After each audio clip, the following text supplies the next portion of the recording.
Chapter 45-65. To Chuanzong's surprise, even though Mo Chao's body was scratched, she was very agile. She rolled on the ground and immediately got up. Ignoring Chuanzong, she pounced towards the blood-stained clothes on the ground. My wife. The man also realized what happened. His face was filled with sorrow as he quickened his steps and followed behind Mo Chao. Chuanzong was very embarrassed. He took a deep breath and walked over.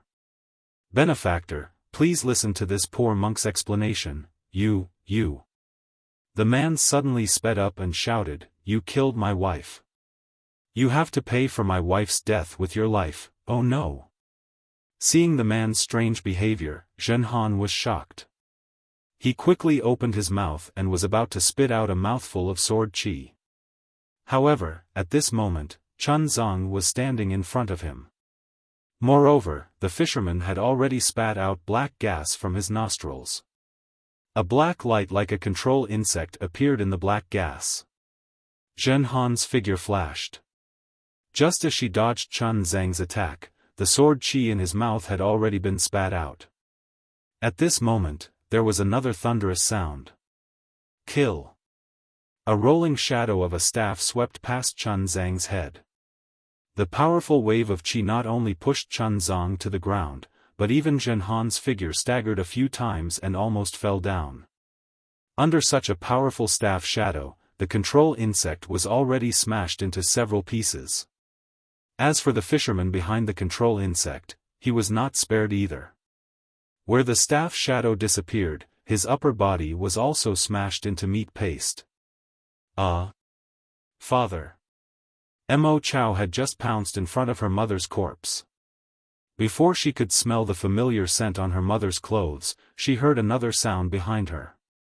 She naturally turned around and saw her father, being smashed into pieces by a magic staff. Although Little Grass was a strong girl, she was still young. She only cried out once before she fainted. Zhen Kong. Chuanzong stood up from the ground. His pillow hat was already crooked. He did not care about his clothes and shouted, what are you doing? You, why did you kill someone again? Zhen Kong's figure appeared in mid-air. He looked at Chuanzong and his eyes flashed with golden light. He looked at the fainted Mo Chao and seemed to be thinking about something. Don't you dare. Chuanzong hurriedly stood in front of Mo Chao and said, if you kill someone again, kill me first. She doesn't have a control insect on her. Why would I kill her? Zhen Kong sneered and pointed at the control insect corpse on the ground with his magic staff. Take a look for yourself. Think about it. Didn't the black gas fly out of this person's nose? With that, Zhen Kong did not say anything else and he flew towards the fishing village. Although Zhen Kong didn't say what they were going to do, Zhenhan understood that there was definitely something wrong with this fishing village, since control bugs kept appearing. So, Zhenhan shouted, Zhen, be on your guard. Don't let the monster. Yes. Without Zhen Jia and Zhen Kong, Zhen Feng was very diligent. With a cry, he hurriedly poked his head out from under his butt and looked around. He even cried out, damn it, where did all the merit points from the Immortal Palace go? I must report them to Immortal Emperor Go Chen for being absent from work. Amitba. Chuanzong's mouth was filled with bitterness. He squatted down and picked up Mo Chao's thin and weak body. He was really worried about how to explain himself after Mo Chao woke up. Master. Zhenhan said softly, these two control insects are really repulsive. The Pegasus only controlled the two adults and did not control the little girl. Second senior brother killed these two adults, and both of them were seen by this little girl. We have no way to explain ourselves. Why don't we kill the little girl as well? Forget it. Amitba. Disgust appeared in Chuanzong's eyes. He glanced at Zhenhan and said, Zhenhan, you are now Ai's disciple and not a Confucian general. Don't break the precepts. Humph. Zhen Han coldly snorted and didn't say anything else. She raised her hand and a cluster of flames appeared, burning the corpses of the fisherman and the woman on the ground, as well as the pancakes in the bamboo basket. Xuanzang opened his mouth and wanted to stop her. However, he swallowed the words that were about to come out of his mouth. In less than 5 minutes, Zhen Kong flew out of the fishing village. Xuanzang hurriedly asked, "Amitba, Zhen Kong, don't commit any more crimes. Why would I be so fierce for no reason?" Zhen Kong waved his hand impatiently and said, "If there weren't any monsters, I wouldn't have bothered to make a move." With that, Zhen Kong gloomily muttered to himself, "This is strange. If there aren't any monsters in the fishing village, why would 2 control insects appear out of nowhere?" Zhen Han glanced at Zhen Kong and said indifferently, "You killed people and didn't clean them up. Instead, you asked me to clean them up for you. Now that I've cleaned them up, you can explain to Mo Chao yourself." With that, Zhen Han looked at the fishing village in the distance. At this moment, some fishermen had already poked their heads out, but none of them had the courage to come out. "Humph, what's there to explain?" Zhen Kong sneered. "I only care about protecting Master. I don't care about anything else. If you want an explanation, go and do it yourselves." "Mother, father." At this moment, Mo Chao woke up. She called out and sobbed softly. Her small figure shrank into Xuanzang's embrace as she avoided Zhen Kong with a fearful gaze. A little girl had her family destroyed in just one morning. No matter how mature she was, she couldn't accept it. She even thought that she was dreaming. "Amitba." Xuanzang looked at the unconcerned Zhen Kong and said, "Master is hungry.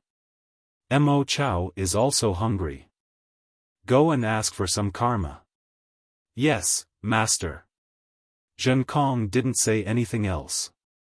He looked at the fishing village in the distance and urged the cloud to fly away. "Fuck." Xuanzang looked at the sky in the distance. The sun was already high up in the sky. He took a deep breath. There was a hint of nostalgia and sadness in his voice as he said, "When I was still a child, I also had a father and mother at home. They loved me very much. However, one day, when Zhang Qingshao massacred Yellow Flower Ridge, Jiang Luer was still young. Xiao Hua originally thought that Jiang Luer might not know the truth. However, Jiang Luer clearly knew what happened that day. Although he didn't know who Jiang Luer learned the truth from, or if he saw it with his own eyes, he could hear from Xuanzang's mouth that Xuanzang's knowledge and the truth were somewhat different. However, Xiao Hua wasn't here. Only Mo Chao, Zhen Han, and Longma Zhenfeng were listening at the side. Zhen Han and Longma Zhenfeng wanted to know Xuanzang's background from Xuanzang. Mo Chao sympathized with Xuanzang's experience. No one knew how serious the difference was. When Zhen Kong slowly flew back with a bamboo basket in his hand, Mo Chao's eyes were still filled with sorrow and hatred. However, the tears in her eyes had already dried up. Children from poor families were always able to adapt to life very quickly. They knew what to do when and what to do. Her parents had already been killed. What she needed to do now was to protect herself and tenaciously survive. Zhen Kong placed the bamboo basket in front of Xuanzang. After hesitating for a moment, he said, "Master, I got this from the town in front. Please take a look and see if it's of any use." Xuanzang nodded and didn't answer. He removed the lining cloth on the bamboo basket and saw that there were some date cakes and other things that looked very pretty. A burst of heat and fragrance floated from the bamboo basket. Xuanzang didn't feel anything, but Mo Chao's stomach rumbled. Xuanzang picked up a date cake and placed it next to Mo Chao's mouth. He said kindly, "You eat." "Master, eat first." Mo Chao raised his hand and pushed it to Xuanzang's mouth without hesitation. "Master has been enlightening me for a long time. I'm sure you're already hungry." "Okay." Chuanzong saw that Mo Chao was so sensible and felt a little guilty. He picked up another piece and gave it to Mo Chao. "Let's eat together." At this moment, Chuanzong didn't look like a monk at all. He was no different from a kind big brother. Mo Chao grinned and forced a smile. "Okay, master." After Mo Chao wolfed down the date cake, Chuanzong slowly ate a few mouthfuls. Before Chuanzong could do anything, Zhen Kong flicked his finger and a jujube cake flew out of the basket and landed in Liao Chao's hand. Liao Chao was startled and its small body shrank back into Chuanzong's kasaya. Zhen Kong looked at Mo Chao's fearful eyes and said faintly, "Master, disciple has thought about it on the way here. Disciple has gone a little overboard today." However, disciple was only trying to protect master. The situation was urgent. Disciple doesn't know what you're thinking. However, since it has already happened, it's useless for disciple to say anything. "Master, do as you see fit." After saying that, Zhen Kong's figure flashed and landed on the hillside. He no longer paid attention to Chuanzong. Amitabha. Seeing that Zhen Kong was remorseful but his mouth was still unyielding, Chuanzong chanted Buddha's name. He couldn't eat the remaining date cake. "Master, hurry up and eat." Chuanzong Kusuma put down the date cake and hurriedly said, "Eat until you're full so that you can go on your way." "You eat." Chuanzong placed the date cake back into the bamboo basket and forced a smile. "When you're done eating, this monk will send you home." "Oh right, who else is in your family?" At the mention of family, Mo Chao's small mouth twitched again. Tears fell from his eyes and he sobbed as he replied, "There's no one else in my family, young benefactor, do you have any relatives in the village?" Chuanzong felt bitter and asked again. However, before Mo Chao could reply, Zhen Kong, who was sitting on the hillside, suddenly jumped up from the ground. He waved the magic wand in his hand and hurriedly said, "Damn it, there's no end to this. You too, hurry up and protect master." Zhen Han was also shocked. He hurriedly flew over from afar and waved the weapon in his hand. His eyes flashed as he looked in the direction where Zhen Kong was facing. Chapter 45-66. Dragon Horse Zhen Feng was as lazy as before. However, he also turned around to look, wanting to know which shameless demon or Taoist cultivator had come to court death this time. However, when they saw the demon flying over from afar, they couldn't help but look at each other in dismay.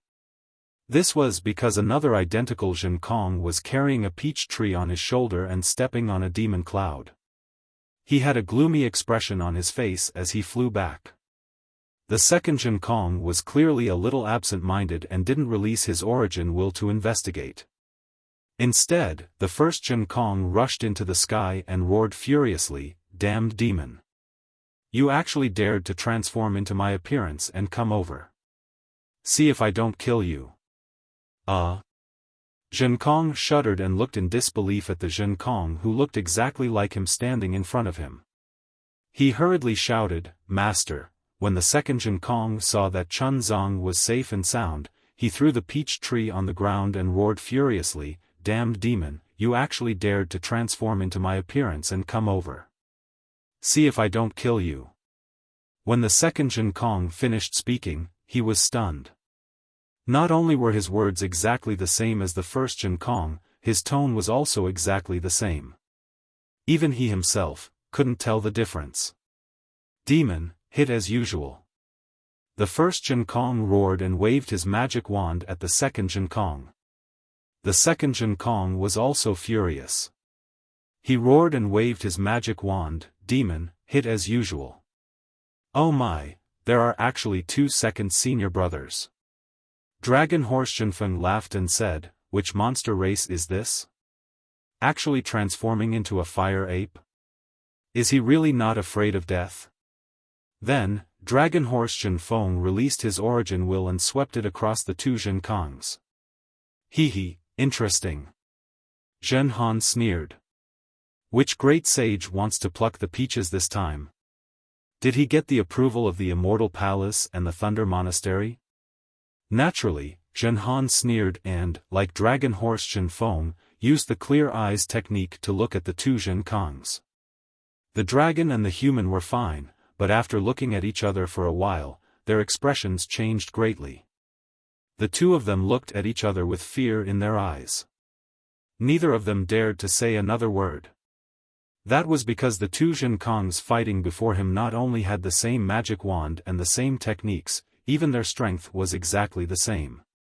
In fact, the two Zhenkongs couldn't even be distinguished by the clear vision light and origin sense. However, the dragon and man pondered for a moment and immediately understood that there was definitely something wrong with Zhenkong, who had returned earlier. Because it was impossible for the previous Zhenkong to give in. It was even more impossible for him to have come from the town to beg for alms. Only the Zhenkong who came back later, the one who followed his temper and brought back from a peach tree in the mountains, could be the real Zhenkong. But now, the two Zhenkongs were fighting. Who knew which one was the Zhenkong that returned first and which one was the Zhenkong that came later? Moreover, when they thought about the control worm that appeared in the fishing village and the grass in Chun Zhang's arms, Zhenhan and the dragon horse Xiaofan shuddered. The trap that they had set for Zhenkong was definitely not small. A demon with such thoughts and the ability to transform into Zhenkong's appearance was definitely not someone they could deal with. Moreover, the sutra seeking extreme bliss had already reached its end after 200 years of suffering. Which demon would dare to come over and blatantly pluck the peaches at this time? If they didn't have a powerful background, Zhenhan and the dragon horse Xiaofan wouldn't believe it even if they were beaten to death. Shrinking their necks, the dragon and man seemed to have felt a cold wind blowing on their bodies and felt somewhat cold. You two deserve to die. At this moment, one of the Zhenkong shouted, "Why aren't you coming over to help me? Come over quickly." The other Zhenkong also shouted, "This demon is troublesome. His strength is actually on par with me. If you don't come over to help, I won't be able to kill him." Hearing this, Zhenhan immediately jumped into the air and opened his mouth. Sword Qi was about to fly out, but the flying sword only flew out half a Qi. Zhenhan was once again in a difficult position and said in a low voice, "Second senior brother, this little brother really wants to help you. But this little brother doesn't know which one is the real you." The dragon horse Xiaofan also jumped into the air and said in agreement, that's right. This little brother doesn't know which one is the real one. How can I help you? If I help this demon kill second senior brother, wouldn't our sutra seeking extreme bliss become a joke? Saying this, the dragon horse Xiaofan turned his head and shouted, "Don't you think so, master?" Chun Zhang was naturally not stupid. The moment he saw the two Zhenkongs, he immediately understood what was going on. However, he was currently the same as Zhenhan and the dragon horse Xiaofan, dumbfounded. Because he was unable to differentiate the two Zhenkongs. Which one was the real Zhenkong? He is the fake Zhenkong. One Zhenkong shouted. He opened his mouth and spat out a flame. The other Zhenkong also shouted, "You are the fake Zhenkong." Saying this, he also spat out a flame. The strangest thing was that when the two flames collided, they were extinguished at the same time. You dare to secretly learn this daddy's magic? See if this daddy doesn't beat you to death. One Zhenkong shouted and raised his magic wand again, while the other Zhenkong also shouted, "You dare to secretly learn this daddy's magic? See if this daddy doesn't beat you to death." The two Zhenkongs fought in the air again. Seeing that they didn't need to help, Zhenhan and the dragon horse Xiaofan cleverly descended from the air. Zhenhan held the crescent moon spade and stood on one side of Chun Zhang while the dragon horse Xiaofan swung his tail and stood on the other side. They seemed to be rather loyal. The two Zhenkongs fought from the sky to the ground, then from the ground to the sea, and then from the sea to the sky. Not only were the winds and clouds surging in the sky, even the calm surface of the sea was gradually surging with huge waves. The two Jinkongs were still unable to determine the victor. Seeing the scorching sun in the sky, the two Jinkongs knew that there wouldn't be any conclusion if they continued to fight like this. They both waved their magic wands and descended from the sky. However, the two Jinkongs seemed to have a tacit understanding and landed a bit far from Chunzang. The two Jinkongs stabbed their magic wands towards the ground and shouted, "Master, quickly tell us, which one is the fake Jinkong and which one is the real Jinkong?" Chunzang helplessly looked at the two identical Jinkongs and said, "Master's eyes are mortal, how can I tell them apart?" Saying this, Chunzang turned his head and asked Zhenhan and the dragon horse Zhenfeng, "Disciples, which one do you think is the real Jinkong?" "Master, we really can't tell." Zhenhan and the dragon horse Zhenfeng replied in unison, "Actually, Master can ask some secrets that only you and second senior brother know, damn it."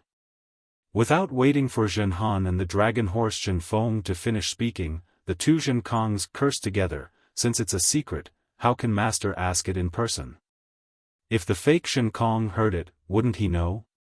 "Io, that's right, Master, please don't ask." Zhenhan and the dragon horse Zhenfeng realized and hurriedly said to Chunzang, "Let's wait for eldest senior brother to come back first." "Alright, it seems like we can only wait for Zhenjie to come back first." Chunzang could only place his hopes on Zhenjie, who was sleeping somewhere. However, they waited for more than half a day. Seeing that the sun was about to set, they still didn't see the shadow of that pig. Because of the fight between the two Jinkongs, the fishermen in the fishing village didn't dare to leave the village. Around the fishing village, there were some shelves made of withered branches. Most of them had fishing nets on them. These fishing nets were supposed to be put away last night, but because of the arrival of Chunzang and the others, as well as the battle between Zhenjie and the three demon kings, most of them weren't put away. At this moment, these shelves had collapsed due to the strong wind, and the fishing nets were scattered on the beach. Far away on the beach, there were some small boats. Originally, when the tide rose this morning, the fishermen in the fishing village would go out to sea as usual. However, because of the fight between the two Jinkongs, the fishermen didn't go out to sea. When the tide rose, some fishing boats were dragged by the seawater and drifted into the sea. Together with the fishing nets from before, most of them were floating not far away from the beach. Although these fishing boats and fishing nets weren't far from the beach, when the tide fell, they would probably drift into the depths of the East Sea. The owners of these boats would lose their boats, and their livelihood would be even more difficult in the future. Looking at the two identical Jinkongs staring at each other like fighting cocks, ready to fight at any time, Chunzang sighed and once again looked at the distant sea. A layer of darkness appeared in the depths of the sea. Chunzang, who had already passed through the East Sea 3 times, knew that a storm was coming. "Master," Xiao Chao said in a low voice, "there will be a storm tonight. If we don't put away the fishing boats now, they will turn into wood chips tomorrow morning." "Ba."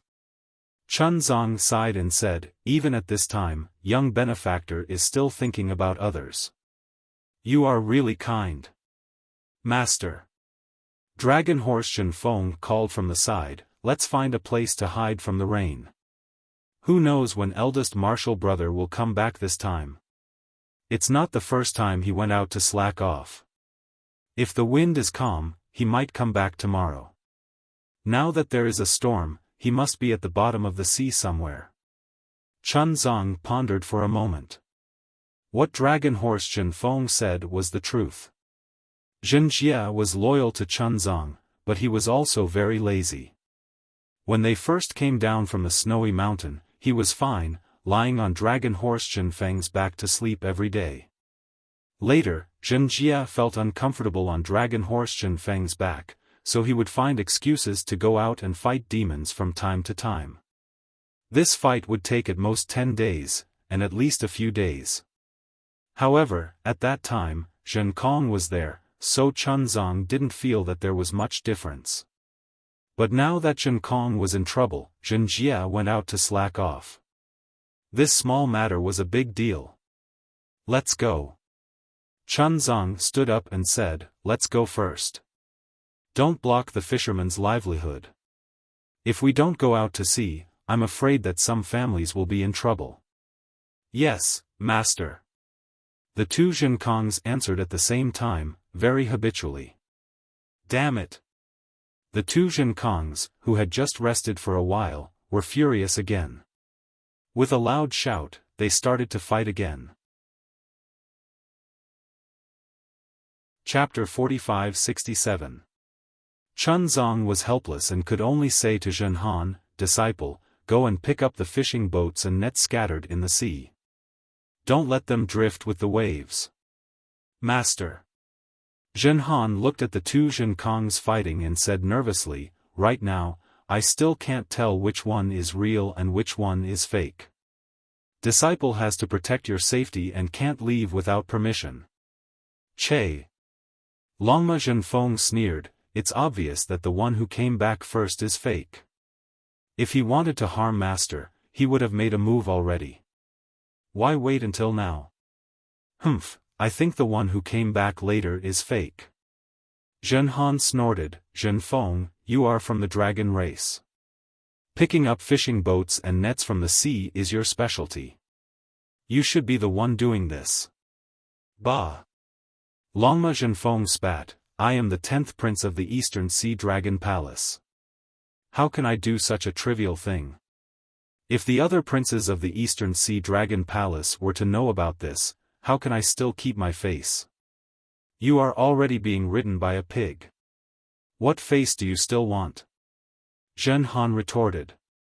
However, he immediately looked at Chun Zong who was walking towards the sea and shouted, Master, what are you doing? Amitba. Master is going to do such a trivial thing. Chun Zong said without turning his head back. Io, Master, don't be anxious. Disciple was just joking with junior brother. How could Zhen Han dare to let Chun Zong go to the sea? He hurriedly said and flew above the sea. He raised his hand and grabbed the fishing boats and nets several li away. With a wave of his hand, he was about to throw them to the beach. Chun Zong saw this and hurriedly shouted, Disciple, be careful. Don't break these fishing boats. You are really long-winded. Although Zhen Han was impatient, he still restrained his temper and flew to the beach and put down the fishing boats and nets.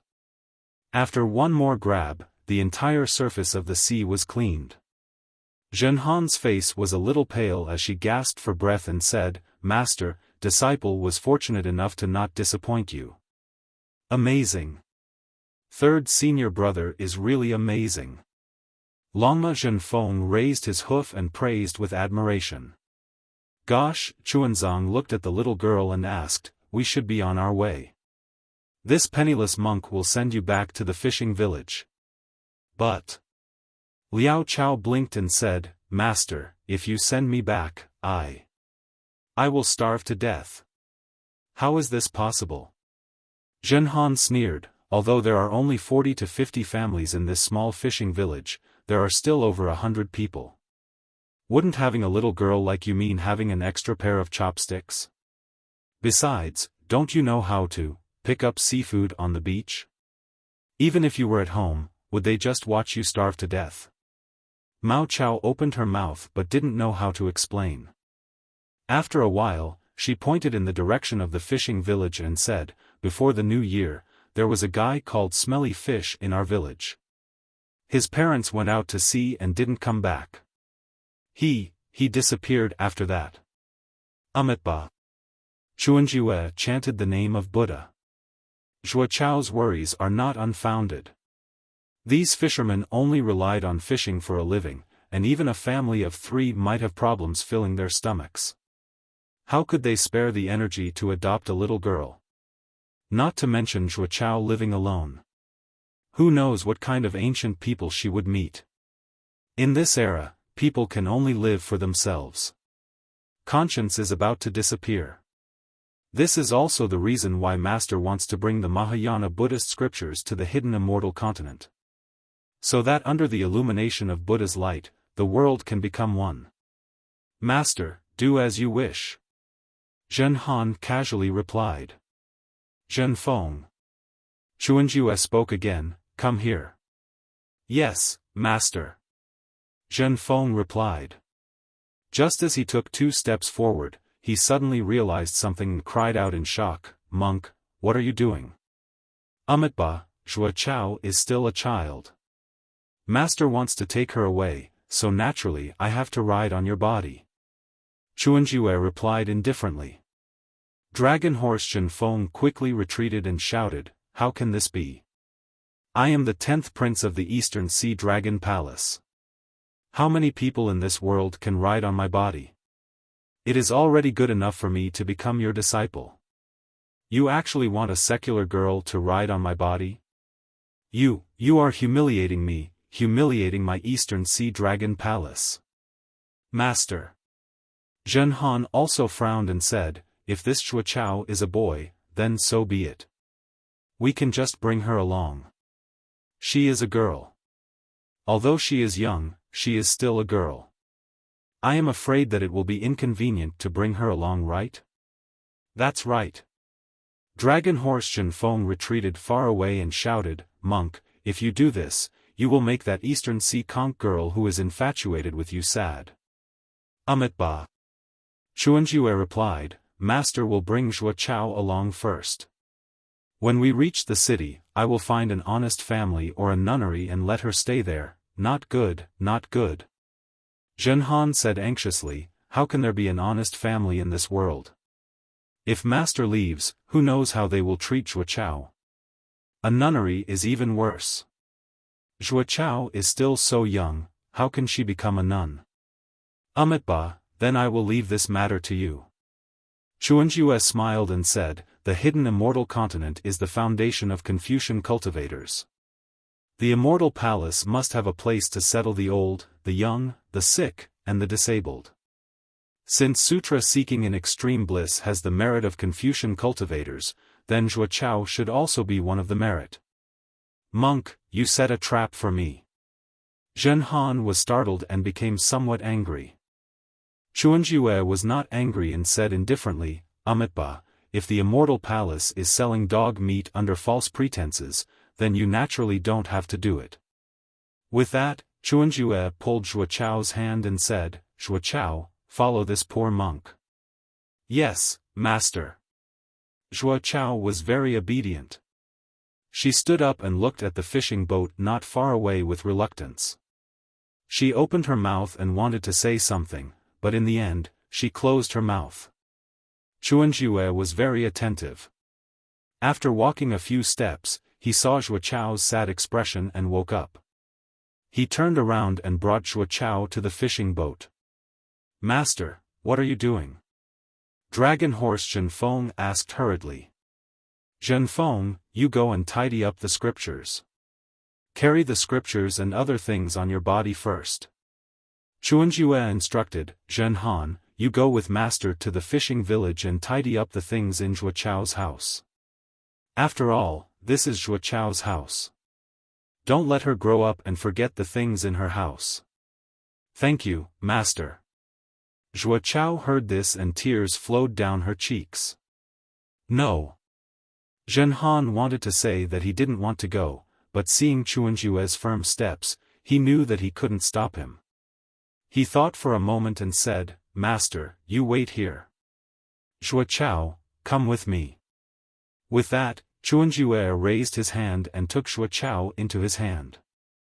He stepped on a cloud and impatiently flew to the sky above the fishing village. When Zhuo Chao pointed at the straw hut, Chuanjue waved his hand and put the entire straw hut into his qianquan bag. The fishermen in the fishing village were all afraid and hid in their houses, not daring to come out. Zhuo Chao saw Chuanjue's divine ability and her eyes lit up. She hurriedly shouted, Uncles, I am Zhuo Chao. My parents were killed by demons and unfortunately met with misfortune. I met a kind monk and they promised to take me to another place to settle down. You don't have to worry. When I grow up, I will come back to see you. Chuanjue was extremely impatient, but after hearing Zhuo Chao's words, he couldn't help but look at Zhuo Chao. After all, this child at such a young age was more meticulous than his age. It was indeed rare. However, Chuanjue didn't think too much about it. After flying back, he told Chuanjue. Chuanjue nodded with a smile. He held his staff in one hand and the little Zhuo Chao in the other. He looked at the direction, then looked at the two Zhenkongs who were still fighting in the sky and left. Who is the real one? Who dares to steal my merit? Longma Zhenfeng carried the scripture on his back and looked at the battle in confusion. However, after a moment, he shook his tail and sneered, "What does this have to do with me? My merit won't be any less." After saying that, Longma Zhenfeng followed behind Chuanjue. However, after a moment, Longma Zhenfeng cursed, "Damn it! Why aren't there two chastity rings? This scripture is as light as a feather compared to the chastity rings." Humph. Behind Longma Zhenfeng, Chuanjue's voice came again, "Even if there are two chastity rings, won't you still have to carry whoever is killed?" Longma Zhenfeng snorted and said with a smile, "What if the fake one kills the real one and the fake one isn't lazy? Maybe he won't ride on my back and show off his prowess?" "You're dreaming." Chuanjue sneered, "How can the fake kill the real one? Do you think that there are so many 8th grade peak elemental energy experts in this world who would come and join in the fun?" "That's right." Longma Zhenfeng was also interested and said in a low voice, "Chuanjue, between the two Zhenkongs, which one is the real one and which one is the fake one?" "Nonsense, the one who came back first is the fake one, the one who came back later is the real one," Chuanjue replied without thinking. Longma Zhenfeng was displeased, "You're the one who's talking nonsense. Can't you have a nice chat? The night is long and the stars are shining brightly. Don't you want to talk about the biggest secret of immortals, Buddhas, and demons? What's there to talk about?" Chuanjue sneered, "We're all chess pieces. Fate is never in the hands of chess pieces." No, you don't understand what I mean." Longma Zhenfeng laughed, "What I mean is, between the two Zhenfengs, one is the real one and the other is the fake one. Or are both the real one and the fake one? Why did he appear at this time?" "Oh. Zhenfeng, what do you mean?" Chuanjue's curiosity was piqued and she asked curiously, "Quickly say it." "We just came out from the Eastern Sea. Could it be that you got some news?" "Guesses are guesses. Third senior brother, you can't slander me." Longma Zhenfeng was somewhat displeased, "Although I came from the Eastern Sea, I didn't see the dragon race from the Eastern Sea Dragon Palace. I didn't even see a single marine race from the Dragon Palace. Eldest senior brother can testify to this." Chapter 45-68. All right. Zhenhan smiled and said, "Aren't we fellow disciples? I'm just joking with you, don't take it to heart." "Hee, senior brother." Longma Zhenfeng chuckled and asked, "I'm just joking. Think about it, Zhenkong wasn't originally in the sutra seeking extreme bliss. He was the monk's disciple. This disciple received a lot of merit, and the two of us talked about it before. But now, we still don't know where this fire ape came from. Do you think it's possible that some great sage of the 1,000-beast sacred realm couldn't stand this fire ape and sent all the beast clans to kick him out of the sutra seeking extreme bliss?" "Of course." Zhenhan replied without hesitation, "This is the most likely scenario. Moreover." Zhenhan glanced at Longma Zhenfeng and said meaningfully, "Junior brother, don't you think that the appearance of this fake Zhenkong has a lot to do with the East Sea Dragon Palace's peace?" Hiss. Longma Zhenfeng couldn't help but suck in a breath of cold air and said in shock, "Senior brother, you mean? Since you've already guessed this possibility, why do you need me to say more?" Zhen Han smiled and didn't say anything. Don't. Senior brother. Longma Zhenfeng thought of another possibility and couldn't help but feel bad. He quickly smiled and said, I'm just a bystander, so why don't you say it? Zhen Han rolled his eyes and said ambiguously, it's your beast clan's matter, why do you need me to say it? Although I don't know what happened in the East Sea Dragon Palace, you should be glad that there are 2 Zhenkongs and not 2 Zhenfengs. AI, that's right, I didn't think about it at first, but now that senior brother said it, I know. Zhenfeng seemed to have some lingering fear in his heart as he replied, it's possible that the great sage of the Great Sage Hall went back on his word. Something happened between the Great Sage Hall and the East Sea Dragon Palace. Fortunately, the East Sea Dragon Palace didn't abandon me, the 10th prince. That's right. Zhen Han smiled and said, you're still the 10th prince of the East Sea Dragon Palace, unlike this fire ape who doesn't have any background. At this point, Zhen Han's heart skipped a beat, and he hurriedly transmitted his voice, that's not right. Zhenfeng, do you still remember the snowy mountain? Nonsense, who doesn't remember the Great Snow Mountain? Namo Maitreya Buddha achieved enlightenment and Zhenjia became our senior brother. Speaking of the Great Snow Mountain, Dragon Horse Zhenfeng immediately thought of its own bloody history and became somewhat angry. Do you think that Taoist Xiao is Zhenkong's backer? Zhen Han reminded. I remember that Taoist Xiao treated Zhenkong quite well back then, are you kidding me? He's Zhenjia's backer. Dragon Horse Zhenfeng said disapprovingly, that day, that human didn't say anything to Zhenkong, and he even cursed at him a lot. The funniest thing is that the fire ape didn't know the immensity of heaven and earth and wanted to ask that human for a magic treasure. Wasn't it rejected by the human? That's true. Zhen Han nodded and said, if Taoist Xiao has a backer, it's not a big deal to give him a magic treasure. Moreover, Taoist Master Xiao rejected him very tactfully. With one look, I can tell that he is not on the same side as Zhenkong. You humans are really laughable. Dragon Horse Zhenfeng mocked, a rejection is a rejection. Why did you say, when you are done with the sutra seeking extreme bliss, come and ask me for it and I will keep it for you? That's too fake. Hee, why else would I be a human? There are a lot of ways of the world that you monsters don't understand. Zhen Han replied with a mischievous smile. I am a dragon, the 10th prince of the East Sea Dragon Palace, not a monster. Dragon Horse Zhenfeng corrected again. These words, he had probably said it more than 2,000 times in the 200 years he had spent in the sutra seeking extreme bliss.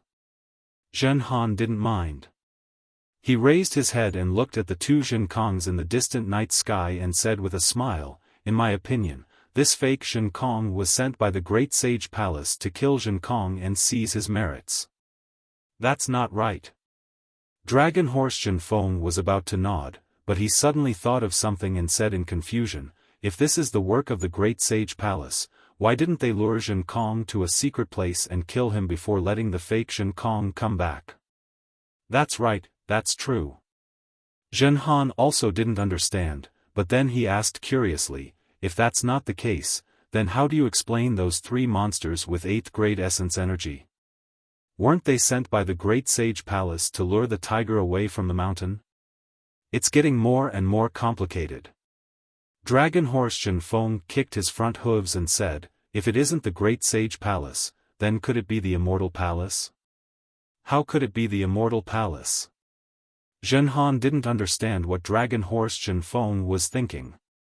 Look, nothing happened at the Sutra world, but when we arrived at the hidden Immortal Continent, before we even set foot on the ground, the 3 monster kings came. Dragon Horse Zhenfeng said with a smile, then eldest senior brother disappeared. The control insect came and the real Zhenkong was discovered. And the merit officer who should have appeared, has yet to appear. Do you think, the Immortal Palace did this on purpose? Hee. Zhen Han smiled and said, even if my Immortal Palace wanted to do something, we would definitely not use a monster as an excuse. Not to mention, using such despicable methods. There are 3 reasons why there are no merit officers of the Immortal Palace. Oh, there are actually 3 reasons? Third senior brother, let's hear it. Dragon Horse Xiaofan said with interest. First of all, this sutra seeking in Sutra world is a Buddhist sutra. It has nothing to do with my Immortal Palace and Confucian cultivators. Why would the merit officers of my Immortal Palace care about it? Tell me, then what? Then, since eldest senior brother came from the Great Snow Mountain, those so-called tribulations are no longer tribulations. The sutra seeking in Sutra world has been smooth sailing. Even the Thunder Temple's protector has slacked off, not to mention the merit officers of my Immortal Palace. What else? It's possible that the merit officers of the Thunder Temple are negotiating with the Thunder Temple's protector. Xiaofan smiled and pointed to the sky. Maybe they don't like each other and are killing each other. He. Dragon Horse Xiaofan also smiled and said the same thing as Xiaofan. The 3 reasons that third senior apprentice brother mentioned sound reasonable. Moreover, the Immortal Palace will also have misgivings about their face and won't use such despicable methods. However, don't forget that on the hidden Immortal Continent, there are still the 4 great clans and the 100 clans. If this is the case, third senior brother, you are just lucky. Xiaofan's sweat dripped down from his forehead. His situation was very similar to Dragon Horse Xiaofang's. It was just that his status was a bit more official than Dragon Horse Xiaofang's. If the 4 great clans really went back on their words and wanted to take advantage of the situation, he might really become a sacrifice. However, since there are 2 Xiaokongs, Xiaofan and Xiaofan looked at each other again, and a knowing smile appeared on their faces. They whispered to each other through telepathy, then the danger we're in is gone. However, a moment later, Xiaofan whispered, from the looks of it, we have temporarily avoided the danger. However, we still have to be careful. Before the truth comes to light, anything is possible.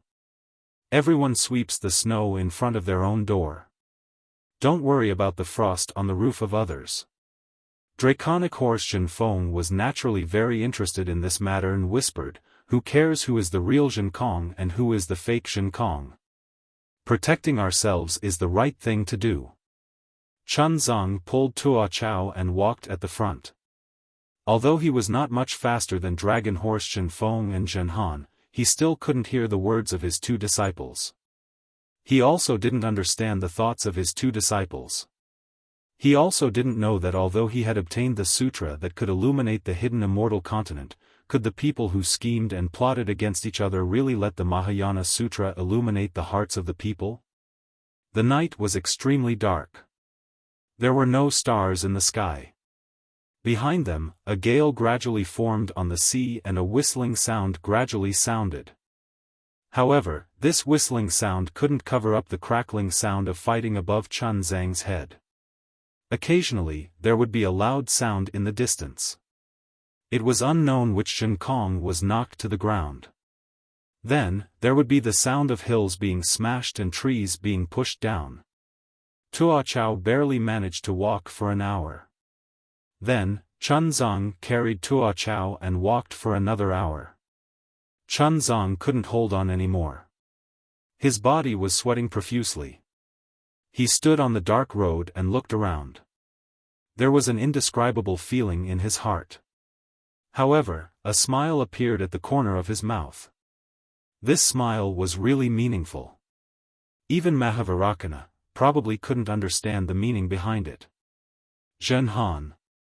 Chunzong turned his head and looked at Tuo Chao who was sleeping on his shoulder. He said, "Go find a place to rest." "Yes, master." Xiaofan responded. She looked up at the fighting in the night sky and flew up slightly. Her eyes flashed with a clear light. She pointed with her finger and said, "Master, there is a shabby cottage over there. No one lives there. Why don't we go there?" "Okay." Chunzong nodded and was about to walk in that direction. Zhen Han looked at Chunzong and said in a low voice, "Master, give Tua Chao to disciple. Disciple will bring her there and tidy up the cottage." "Amitba.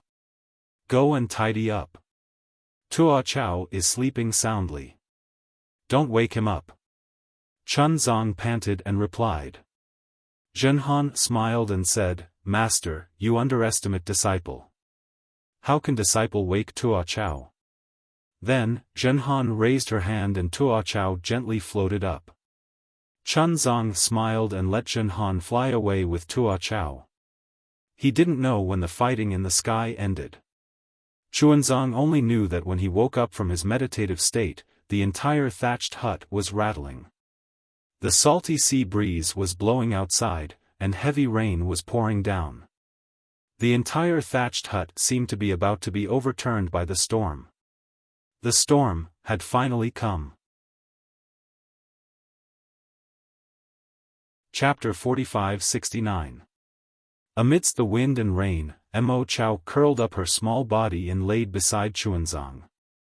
Even the wind and rain couldn't wake her up from her dream of having parents. Looking at the smile on Mo Chao's face, Chunzong sighed and stood up. As soon as Chunzong moved, the originally closed wooden door opened with a loud bang. A gust of wind mixed with the cold rain rushed into the thatched cottage. Chunzong hurriedly stood to the side and blocked the rain that landed on Mo Chao's body. However, a gust of cold wind still woke Chang Chao up. She rubbed her eyes and was about to act coquettishly when the smile on her face disappeared. Returning to reality, she hurriedly stood up carefully and stood beside Chunzong like a maidservant. "Master." Outside the cottage, the two Zhenkongs each held a magic wand and stared at each other. They spoke in unison, "Tell me which one of us is the real one and which one is the fake one."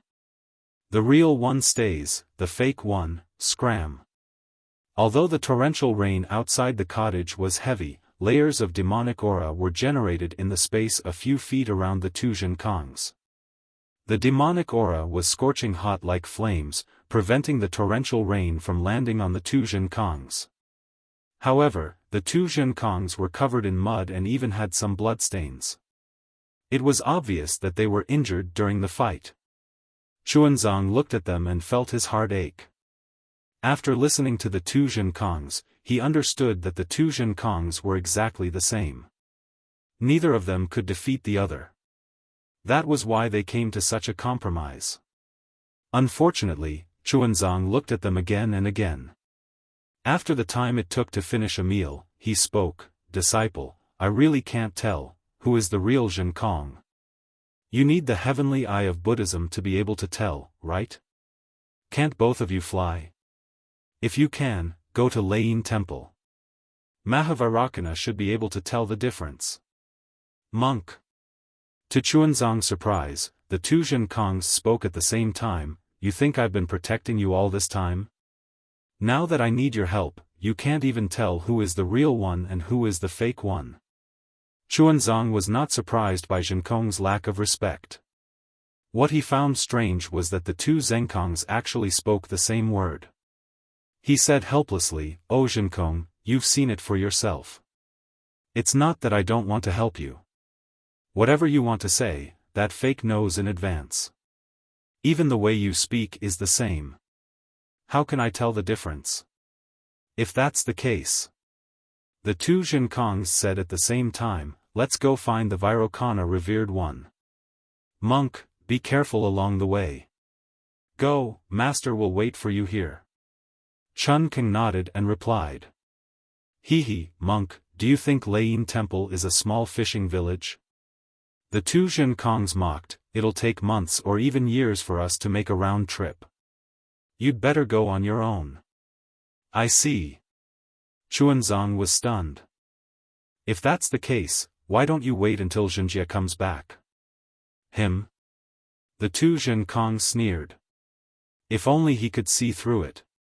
Then Chunzong hesitated and asked, "This is already the hidden immortal continent. Can the immortal palace help?" That's right, that's right. Hearing this, the two Zhenkongs were overjoyed and shouted, "Damned Zhenhan, why aren't you hurrying to find the merit Chow on duty?" Second senior brother. Zhenhan smiled bitterly. "With such strong winds and heavy rain, where do you want me to find?" Without waiting for him to finish, the two Zhenkongs raised their wands and said, "Damn it, if you dare to say another word, I'll beat you to death." Seeing that the two Zhenkongs were angered, Zhenhan did not dare to stay out of it. He hurriedly waved his hand and said, "Second senior brother, don't be anxious. I'll go and find the merit Chow on duty now. Hurry back." The patience of the two Zhenkongs had long been worn out. He waved his wand and said, "Be careful of my wand." "Yes, yes." Zhenhan hurriedly nodded his head and hurriedly left on his cloud. "Damn it." The eyes of the two Zhenkongs turned blood-red, and there were flames within the blood-red eyes. "Both of you are useless. You can't even see through a demon. Fight." As he said that, the two Zhenkongs started fighting again. Seeing the two fire apes fighting in the air again, Chunzong carefully closed the door. However, before he could turn around, Xiao Chao's words gave him a fright. "Moss. Master." Xiao Chao's voice was as soft as a mosquito. I know who is the real one." "What?" Chunzong was shocked. Without hesitation, he stepped forward and covered Xiao Chao's mouth. He said in a low voice, "Do you want to die? Don't say it out loud. That fake one can beat you to death with a single blow." Xiao Chao nodded her head sensibly and pursed her lips. At this moment, one of the two Zhenkongs who were fighting suddenly glanced at the thatched cottage below him and a ferocious glint appeared in his eyes. That figure actually had the intention to descend. However, the other Zhenkongs was fighting excitedly. He was entangling this Zhenkongs tightly. This fake Zhenkongs also managed to extricate himself in a short period of time. After a while, the two of them flew high into the dark clouds. The sounds of fighting gradually disappeared. Hearing that there was no movement outside, Chunzong lowered his voice and said, "Xiao Chao, wait for a while. Wait for my eldest disciple to return." Xiao Chao nodded her head again. Chunzong looked at the wind and rain outside the cottage and asked in bewilderment, "Xiao Chao, you? How can you tell?" Xiao Chao looked at Chunzong and hesitated for a while. She said in a low voice, "Because he is really my enemy. I must remember him. I want to avenge my parents." Amitba. Chunzang's heart was filled with mixed feelings. He said, "Xiao Chao, how about this poor monk recite a scripture for you?" "Sure, master." Xiao Chao nodded. Avalokitesvara Bodhisattva, when he walked the deep Prajnaparamita for a long time, he saw that the 5 skandhas were all emptiness. He transcended all suffering. Chunzong placed his palms together and recited softly. Xiao Chao's face was filled with confusion. She did not know what Chunzong was reciting, but she listened obediently. Boom! At this time, a loud sound came from outside the cottage. It was unknown whether it was the wind and rain or the aftermath of the battle, but the roof of the cottage was suddenly lifted and the wind and rain poured in. Chunzong immediately understood what happened. He did not hesitate and pulled Xiao Chao into his arms. There was no fear on his face. He raised his head and looked at the wind and rain while chanting the Heart Sutra of Prajnaparamita. Clap clap clap. The sound of the magic wands hitting each other was endless. Soon after, the sound gradually faded away. However, Chunzong was not at ease. He still protected Xiao Chao in front of his chest, blocking the wind and rain and danger. "Damn it!" Longma Zhenfeng's voice came from outside the cottage. "I wanted to be idle for a while, but you had to drag me out. I am the 10th prince of the Eastern Sea Dragon Palace. Now, I have become a craftsman repairing a cottage. Following Longma Zhenfeng's voice, the roof that was previously lifted returned and blocked the wind and rain. Master, are you all right? Dragon Horse Zhenfeng was very thorough in evading. He didn't even want to meet Zhenkong face to face. After asking this question, before Chun Zhang could reply, he had already disappeared. Chun Zhang's body was already soaked, but he did not dare to be careless. He did not dare to move his body and continued to protect Xiao Chao while chanting the sutra. 2 hours later, the rain gradually lessened and the wind weakened. In the distant sky, Zhenhan flew over with 2 earthen lords. Damn it! The 2 Zhenkong's eyes flashed with golden light at the same time as they cursed, useless things, why did you find 2 earthen lords? However, the 2 Zhenkongs stopped at the same time.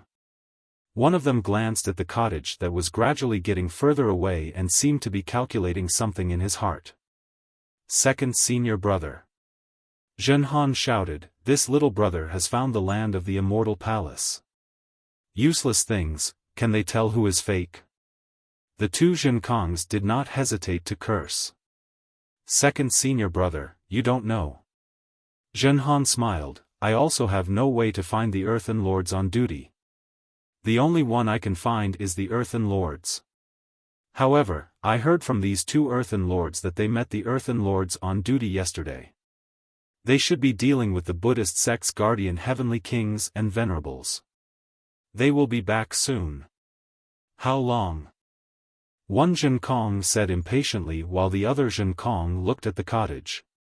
Seeing that the fake Zhenkong did not say anything, the real Zhenkong suddenly turned his head and looked at the fake Zhenkong. The fake Zhenkong laughed coldly, what are you looking at?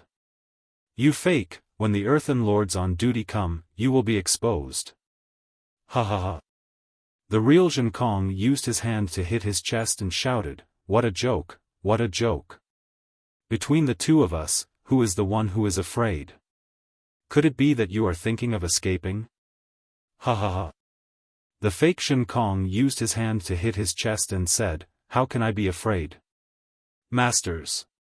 The 2 earthen lords said with a smile, we have already sent a message to the earthen lords on duty. I believe that they will be back soon. Good, good, good. We will wait here. The 2 Zhenkong spoke at the same time. Hearing this, the 2 earthen lords felt their hair stand on end. This was because the 2 fire apes were saying the same words and doing the same actions at the same time. It was truly strange. This wait lasted for a whole hour. The 2 Zhenkong scratched their ears and cheeks anxiously. This was especially so for one of them. His eyes would occasionally flash with an ominous glint as if he was looking at the 2 earthen lords. However, in reality, he was looking at the ground. Needless to say, this was definitely the fake Zhenkong. He had already heard the words of the earthen lords and wanted to get rid of the earthen lords.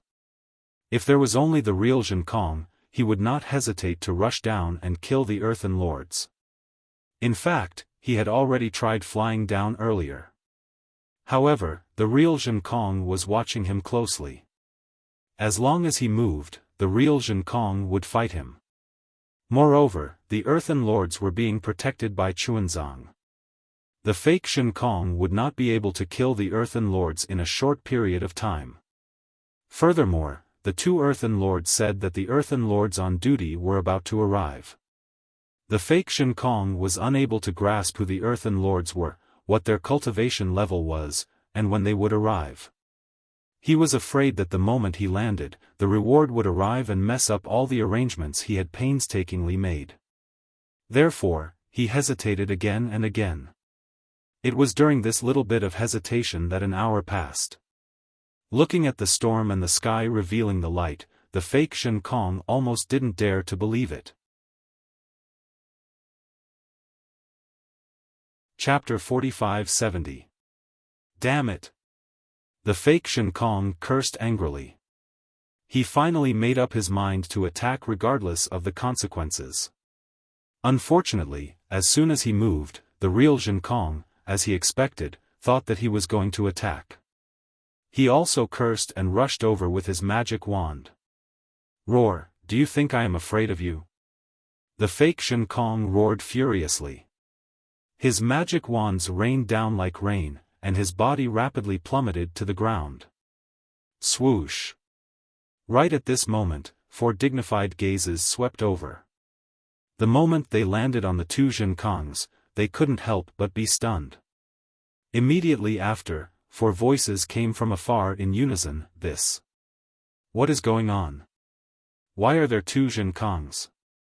Along with the voice, boom boom. Righteous chi rushed down from the sky like a torrent, enveloping the space around the 2 Shen Kongs. Within this righteous chi, 2 Confucian generals in battle armor and 2 Confucian cultivators in official robes flew over on auspicious clouds. Before they could land, Zhen Han smelled a trace of mellow wine fragrance from the righteous chi. Damn it! Zhen Han cursed in a low voice and looked at the 2 Earth Lords. The 2 Earth Lords seemed to have smelled something and their faces looked awkward. They looked at each other and hurriedly moved forward to greet the 4 Earth Lords. This lowly one greets the 4 merit officers. Damned Earth Lords! The one in front was a Confucian cultivator wearing a red official robe. He had a fat head and big ears. His stomach was slightly protruding and the wings on his official hat were slightly swaying. Under the hat, he had a red face and a pair of eyes that were even more protruding than his stomach. This Confucian cultivator was holding an object that looked like an imperial tablet. When he saw the 2 Earth Lords bowing, he scolded, "The sutra-seeking state of bliss has just arrived at my hidden immortal continent and there is such a huge anomaly. Why didn't the 2 of you report it? How should the 2 of you be punished?"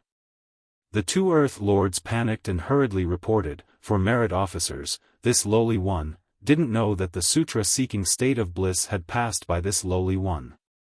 Furthermore, the sutra-seeking state of bliss is not within this lowly one's responsibility." What? The merit officer was angry and scolded, "The sutra-seeking state of bliss is a huge matter of my immortal palace and thunder monastery. How can it not be within your responsibility? Aren't you neglecting your duties by saying such things?" The other landlord was even more straightforward.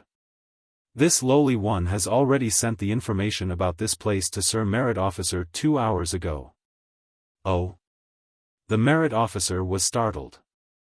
He turned his head to look at the other Confucian general who was wearing battle armor and holding a hatchet in his hand. He asked curiously, "Merit officer on duty, is there such a thing?" The merit officer's face was also slightly red, but his expression didn't change. He faintly replied, "Lord Merit Officer, I have received some messages, but I don't know which one is from the local land. After all, we have to deal with the Buddhist sect's guardian heavenly kings. There are too many things, and it's difficult to deal with them one by one." As he spoke, the merit officer on duty took out a few small booklets that looked like memorials. He casually flipped through them a few times and took out one of them. He opened it and nodded. "Indeed, it has been issued. Since that's the case, you are all innocent." The merit officer came to a conclusion.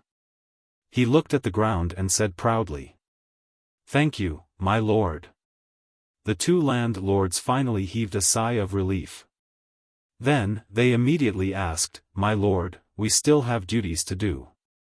Do you think we can leave first?" "Leave?" The merit officer on duty glanced at the 2 Shen Kongs who were still fighting fiercely. He faintly said, "Is there anything more important in the hidden immortal continent than sutra-seeking in nirvana?" This. The 2 landlords didn't know how to answer. Zhen Han hurriedly said, "Lord Merit Officer on duty is right.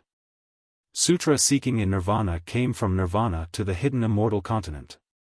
Previously, everything was in order in nirvana, but when it came to our hidden immortal continent, there was a problem. If our immortal palace didn't handle it properly, it would damage the face of us Confucian cultivators." "That's right, that's right. That's right." The other old man wearing an official's robe praised. The two of you also wait here for orders. Yes, Lord Merit Officer on duty. The two disciples knew that this was Lord Merit Officer of the Four Seasons' action to share the responsibility, but they couldn't do anything about it. They could only respond and respectfully stand at the side. Humph. The Merit Officer on duty snorted coldly. He waved his hand and a dozen inscription chains as thin as a thumb appeared. They circled around in the nearby space. He said, "Where did this evildoer come from? He actually dares to disturb the order of our immortal palace's sutra seeking in nirvana? Hurry up and capture him." When the two Jinkongs who were fighting fiercely saw this, joy appeared on their faces. At the same time, they put away their magic wands and flew up to the clouds. They shouted, "Old Merit Officer, you guys are finally here. Hurry up and let us see which one is real and which one is fake." Damn it! The Merit Officer on duty cursed in a low voice.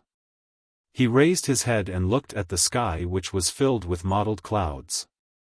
It was as if he disdained to speak with the two Jinkongs. Humph. The Merit Officer on duty didn't speak. The Merit Officer on duty shouted, "Where did this evildoer come from? He actually dares to disturb the order of our immortal palace's sutra seeking in nirvana? If you kneel down and beg for mercy now, we can still let you go. We might not necessarily capture you and bring you to the immortal palace. When we find you, you can blame us for being ruthless and killing you on the spot. Hurry, hurry." The two Jinkongs shouted at the same time. "Hurry up and use your divine abilities to find that damned evildoer." Jinkong. The Merit Officer on duty didn't use his divine abilities.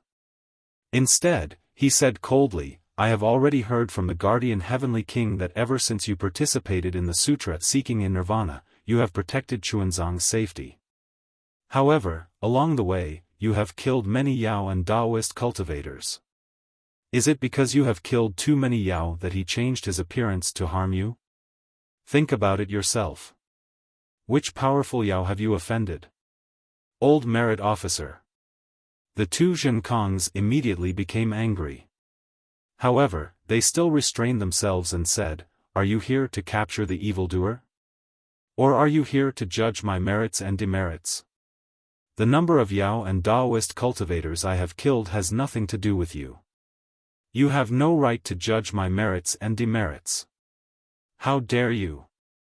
The Merit Officer on duty roared. "You are merely a Yao.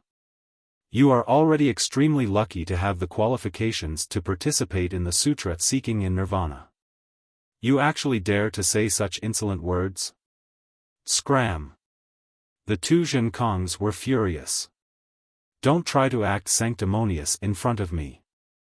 If you have the ability, then find the fake Jinkongs.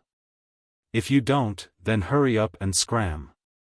When we kill our way into the immortal palace, we will let the immortal emperor punish your criminals."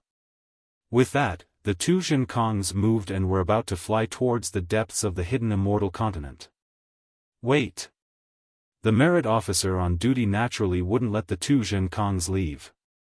He retracted his gaze and glanced at them arrogantly. "Vile spawn, since you are not willing to grab this last chance, then don't blame me for being impolite." As he spoke, the Merit Officer slapped his forehead. His eyes flashed with a silver light and a cold light shone down, covering the two Chens. However, a moment later, the Merit Officer's face was filled with surprise. He said, "Sirs, let's use the Four Seasons all-seeing technique at the same time." It can't be. The Merit Officer on duty was astonished. However, when he saw the Merit Officer on duty's expression, he immediately shut his mouth. A bronze color appeared in his eyes. As for the Merit Officer on duty and the Merit Officer on duty who had been silent all this time, a clear light appeared in their eyes and landed on the two Jinkongs at the same time. Not to mention the four Merit Officers, even Zhenhan could clearly see that under the Four Seasons detection technique, the color of the entire space seemed to have faded. Layers upon layers of light were extinguished and only black and white colors were left. Unfortunately, within the inscription chains, there were two identical Zhenkongs. Although their hair and clothes were gone, the two fire apes with flickering flames around their bodies were still the same. Cough cough. A moment later, the merit officer on duty coughed and the clear light disappeared. He then said, "Zhenkong, your situation is rather special. The four of us still need to study it." "Bullshit." The two Zhenkongs roared, "I've seen many people who don't do a single thing. However, this is the first time I've seen someone as shameless as you. If you have the ability to distinguish the two Zhenkongs, that's fine. However, since you're so useless, what qualifications do you have to humiliate me? Hit me." As he spoke, the two Zhenkongs raised their wands at the merit officer on duty. The merit officer on duty clearly didn't expect the two Zhenkongs to suddenly attack. The wands swept through the sky and instantly shattered the inscription chains. Caught off guard, the wands landed right in front of the merit officer on duty. Damn it! The merit officer on duty was alarmed. He waved his hand and countless pillars of boundless chi surged out like ocean waves in an attempt to block the two wands. Boom! In the blink of an eye, the two wands hit the merit officer on duty. With a loud explosion, the merit officer on duty shattered the merit officer on duty. Even his fingers were dripping with blood. "Rebel, rebel." The merit officer on duty shouted, "You guys really don't want to live anymore." As he spoke, the merit officer on duty pointed at the merit officer on duty and said, "Why aren't you guys killing these two evildoers?" "Sir."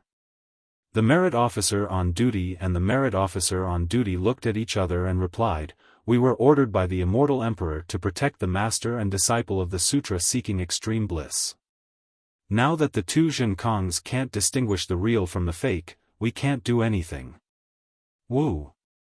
The two Zhenkongs' wands once again fell from the sky and attacked the merit officer on duty's forehead. The merit officer on duty was alarmed and hurriedly flew up. As he flew, he shouted, "Quick, quick, send a message to Tai-Bai Jinxing. He probably hasn't gone far yet. The immortal emperor's decree is in the hands of the merit officer on duty."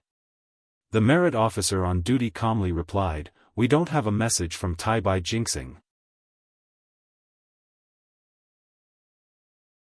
Chapter 45-71. Sir. The merit officer on duty did his best to dodge the two magic wands and shouted. Whoosh! Before the merit officer on duty could finish his words, the merit officer on duty waved his hand and a golden meteor shot into the sky, disappearing in an instant. Humph! Seeing that the message had been sent, the merit Chow opened his mouth and several clouds appeared, blocking the magic wand as he shouted, "When Lord Tai-Bai Jinxing arrives, see if I won't teach you a lesson." Whoosh! With a clear sound, the clouds were swept away and two Zhenkongs appeared in front of the merit officer on duty. The merit officer on duty was so frightened that he hurriedly retreated. Seeing that the merit officer on duty was retreating, the two Zhenkongs stopped. They lazily put away their magic wands and scratched the fur on their body, coldly saying, "The immortal officials of the immortal palace are only a so-so. No wonder they couldn't send out any capable subordinates. Previously, I didn't understand why Zhenhan was so lazy and tried to shirk his responsibility. Now that I look at you all, going too far is as bad as not going far enough. If you all also participated in the sutra seeking extreme bliss, I would have already beaten your butts." When Zhenhan heard this, his face turned ashen. Right now, he didn't want to help Zhenkong find the fake Zhenkong. Instead, he wanted to beat the real Zhenkong to death. "Alright, since Tai-Bai Jinxing of the Immortal Palace is here, then I will wait here. Then I'll wait here and see what kind of ability that old man has." The two Zhenkongs were also tired of fighting. They muttered as they stood in the air. However, the two of them revealed an ominous glint in their eyes as they stared at each other, as if they would attack if the other party wasn't careful. At this moment, the fake Shen Kong no longer looked at the thatched cottage. His hesitation had already caused him to throw away his best chance. The arrival of the merit officer of the Four Seasons had completely ruined his plan. Now, he could only act according to the situation. Boom! In just a short moment, a rumbling sound could be heard in the distant sky. The vast energy pillar within several hundred li of the space was like a surging tide. Layers of whirlpools mixed with fragments of inscriptions were thrown into the sky like water splashes. Woo! Amidst the whistling of the wind, a dozen distorted and flat light shadows streaked across the sky and landed in front of everyone in an instant. A wave of majestic aura emanated from these light shadows, causing everyone to feel suffocated.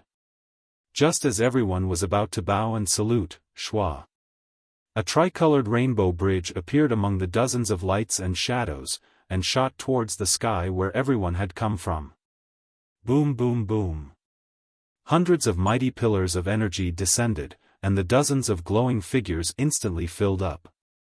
In an instant, they transformed into several 100 feet tall inspectors. These inspectors were all around the 6th grade of origin energy.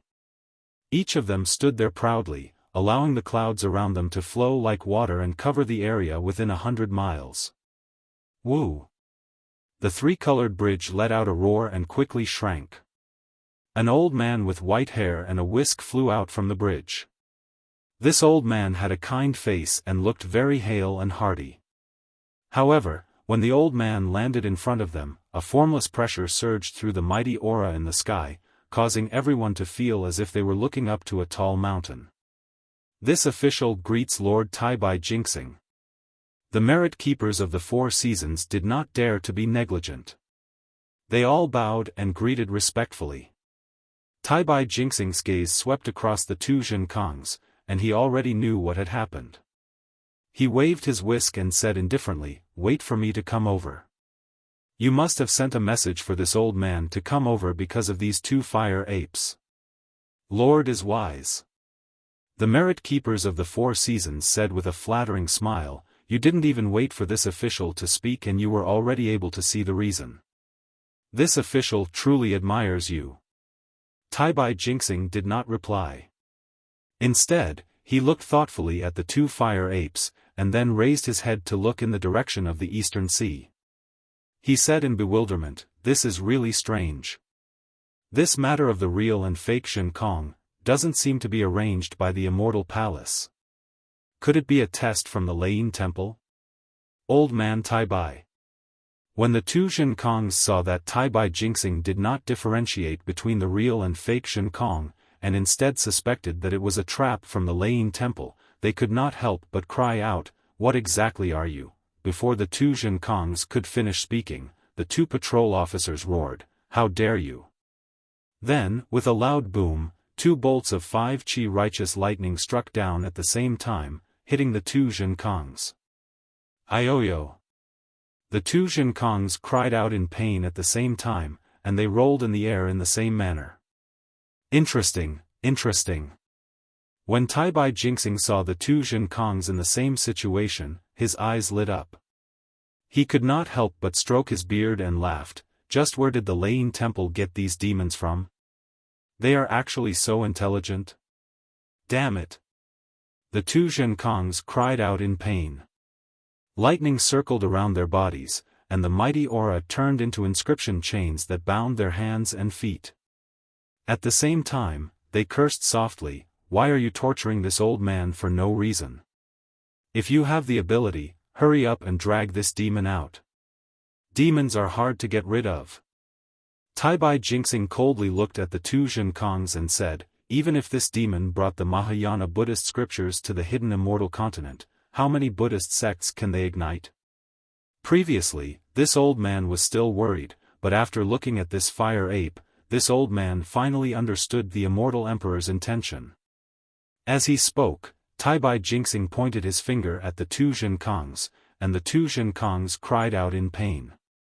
Tai Bai Jinxing narrowed his eyes and looked at the two Shen Kongs and said, "Calling yourself this old man, in front of this old man, didn't Xuanzang teach you to respect the old and love the young? After speaking, Taibai Jingxing looked at the dozen patrol officers and ordered, "Wait and see which one is the real Zhenkongs and which one is the fake fire ape." "Yes, my lord." The dozen patrol officers did not dare to be negligent. A few of them used their eye-cleansing technique to look carefully, and a few of them took out their imperial equipment. Those imperial equipment were either mirrors or rings, and all of them emitted a misty green light. Unfortunately, after half a cup of tea's time, the patrol officers looked at each other in dismay. They looked at each other and said in unison, "My lord, please know that we are unable to identify them." It can't be. Taibai Jingxing was somewhat bewildered. Moreover, his face was somewhat embarrassed and angry. "You all have the cultivation of Great Grandmaster, but you can't even see through the true form of these two demon clans?" "Yes, my lord." The patrol officer at the front was also somewhat ashamed. He replied in a low voice, "With our divine abilities, we can only see two fire apes that are exactly the same. We can't see any difference." Taibai Jingxing nodded. "If this is Lane Temple's test, how could they let us Confucian cultivators find a flaw so easily? All of you, back off." "Yes, sir." The dozen or so inspectors retreated slightly and sealed off the nearby space. Swoosh! Taibai Jingxing waved his hand and a cold light flew out. It was like a full moon rushing into the sky. When this light appeared, everyone could see clearly that it was a mirror that was like a full moon. This mirror was different from ordinary mirrors. The surface of this mirror was light gold. However, this light gold color seemed to be slightly cold. Moreover, the surface of the mirror was not flat. It was actually a layer of uneven surface. The light on the surface of the mirror shot out from the uneven surface, bringing with it some black spots. "Quick!" Taibai Jingxing roared. He raised his hand and pointed. The mirror continued to spin in midair, and an oval light shadow was born in midair. Strange! Zhenhan, who was at the side, could clearly see that Taibai Jingxing's chanting was actually a Taoist mantra. As for the golden light that came from his finger, it was similar to Taoist magic power. Pooh! Just as Zhenhan was in shock, Taibai Jingxing slapped the top of his head. A five-colored true energy surged out, turning into the shape of a pear blossom and rushed into the sky. When this cloud appeared, not only did it illuminate the surrounding tens of feet, it also caused thousands of pillars of vast qi to crash down. Woo! The cloud let out a trembling sound. In an instant, it expanded, and the five-colored pear blossom could be seen. It looked very lifelike. Go! Taibai Jingxing opened his mouth and blew. A gust of golden qi fell into the five-colored pear blossom. The cloud rolled and rushed into the light shadow formed by the rolling light shadow. When the cloud fell into the light shadow, it crashed into the mirror. Boom! The sound of thunder suddenly rang out. Strands of lightning appeared on the uneven surface of the mirror. Then, the entire surface of the mirror shone brightly. When the mirror flipped again, a faint golden pillar of light flickered a few times before crashing down. It was precisely the two Zhenkongs. How is this possible? After the thunderous roar, there was a deathly silence. However, Zhenhan's cry of surprise came at an untimely moment. It's actually two fire apes? Under the pillar of light, the two Zhenkongs revealed their true demonic appearance.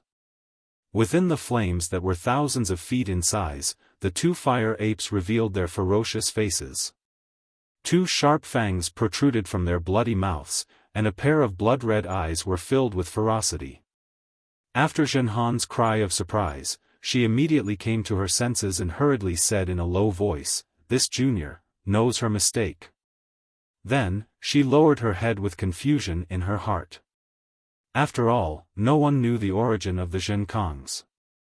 Now that two identical fire apes had appeared, how could the mastermind behind this be ordinary? Humph. Tai Bai Jinxing let out a cold snort, and a five-colored light appeared in his eyes. Within the five-colored light, inscriptions that were even smaller than ants appeared. These inscriptions quickly gathered in the five-colored light, forming circles of light. These circles of light rotated like growth rings and slowly fell into Tai Bai Jinxing's eyes. Crack, crack, crack. The moment the circles of light touched his eyes, they immediately produced thunderbolts. These thunderbolts turned into five-colored lightning and turned into a net. Through this net-like lightning, Tai Bai Jinxing's gaze landed on the two fire apes' true forms. When he saw the two Zhenkongs in front of him clearly, Tai Bai Jinxing was stunned.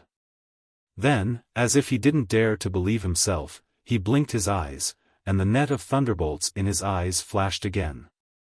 After half a cup of tea's worth of time, Tai Bai Jinxing closed his eyes and the five-colored halo slowly disappeared. When Tai Bai Jinxing opened his eyes again, a strange smile appeared on his face. It seemed as if he had a card up his sleeve, but at the same time, it seemed as if he didn't know anything.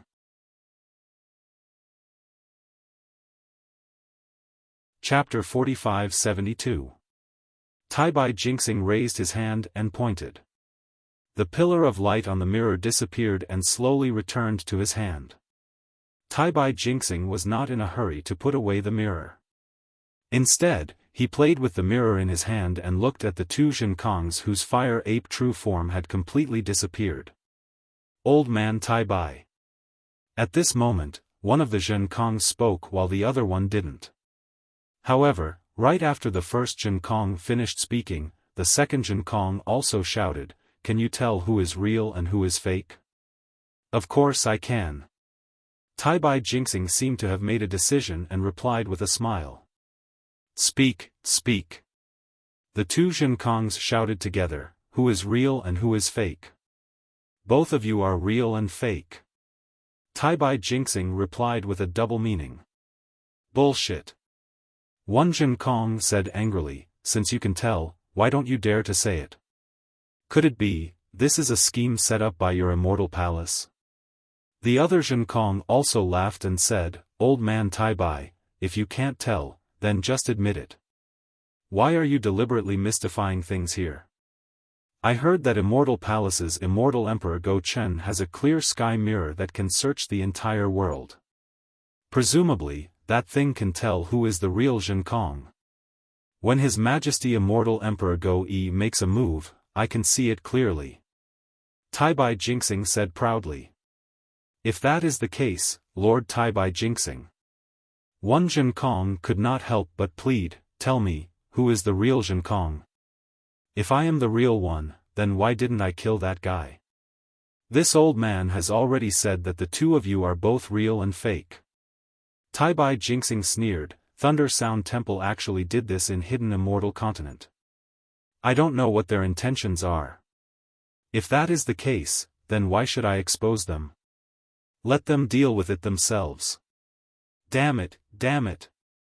That Zhenkong shouted, "In this world, it is either real or fake. How can there be real and fake? I am the real Zhenkong. How can he be the real Zhenkong? Truth and falsehood, falsehood and falsehood, in your mouth, it's actually so profound. The heavens still exist." That's right, that's right."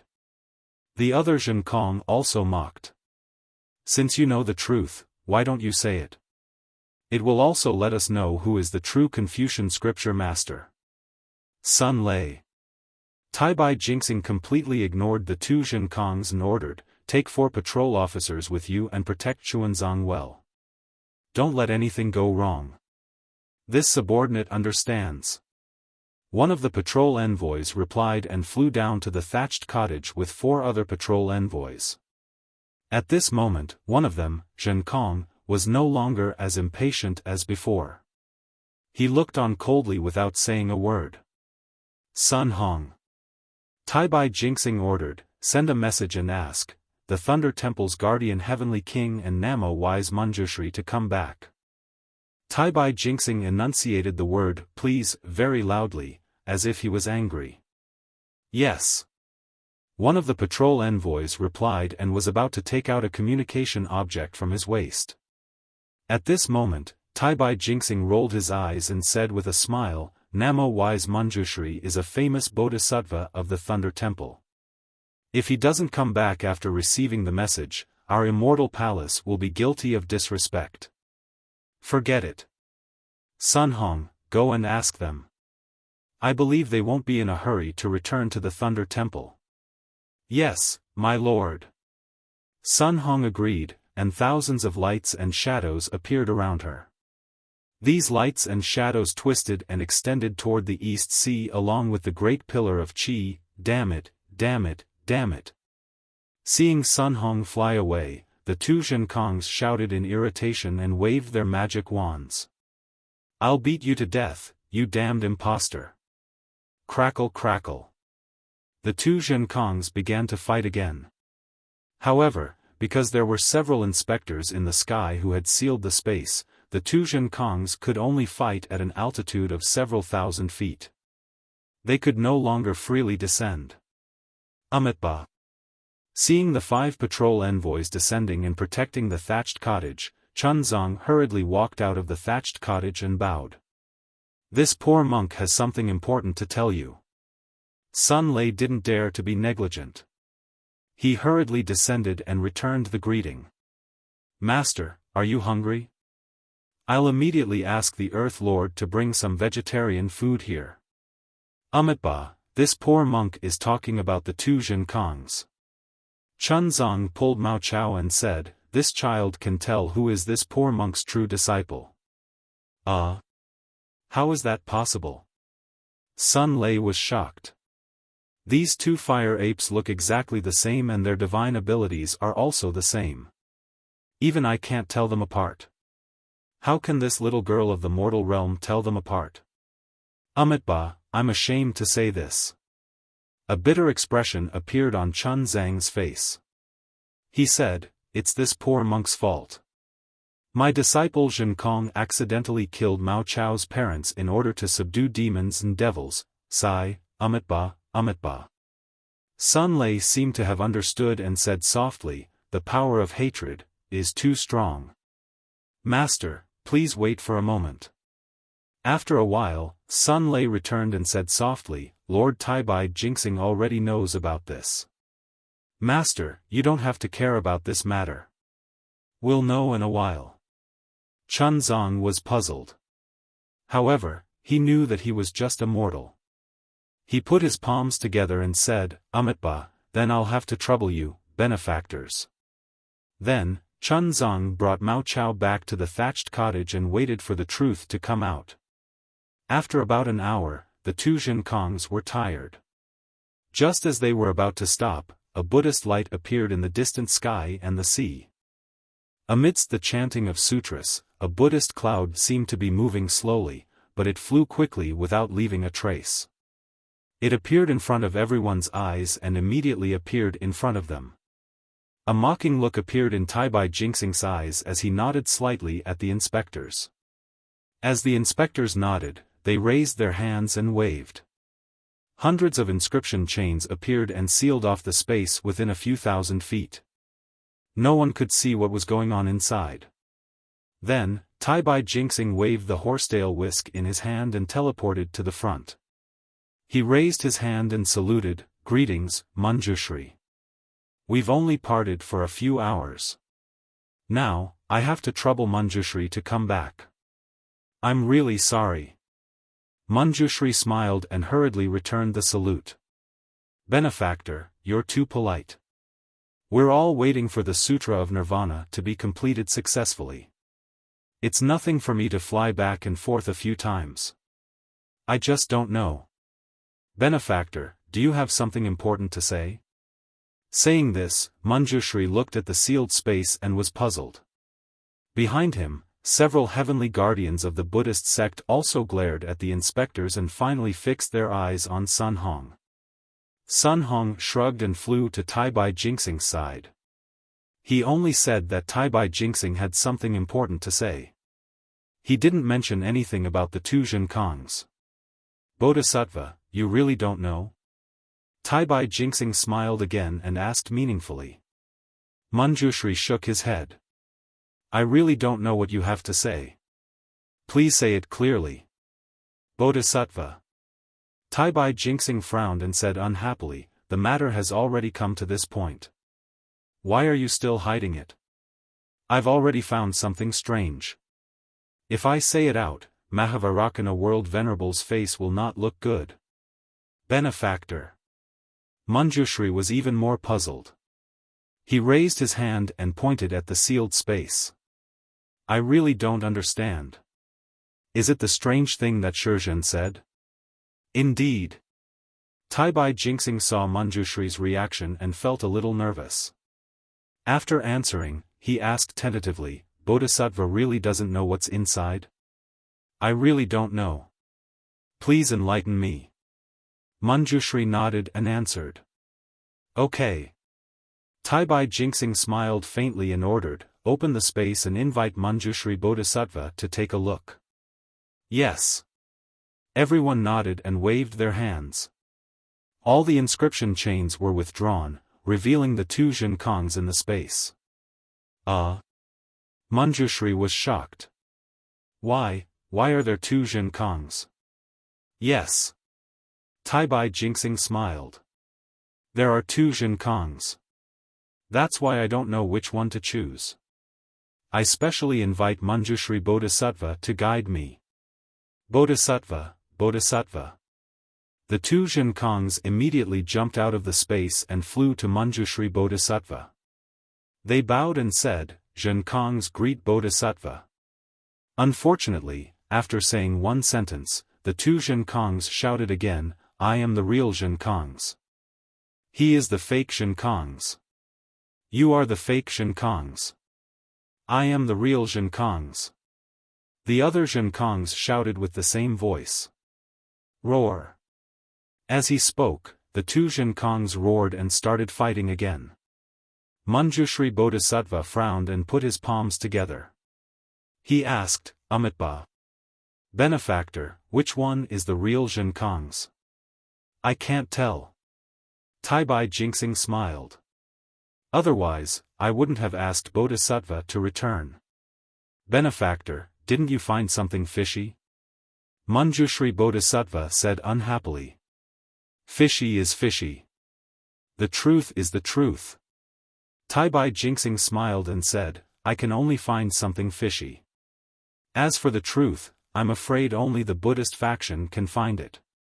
Hearing this, Manjushri Bodhisattva understood and said, Amitabha. Benefactor, you are overthinking. There must be some misunderstanding. My Laying Temple has always done things openly. It is impossible for us to do anything behind the scenes.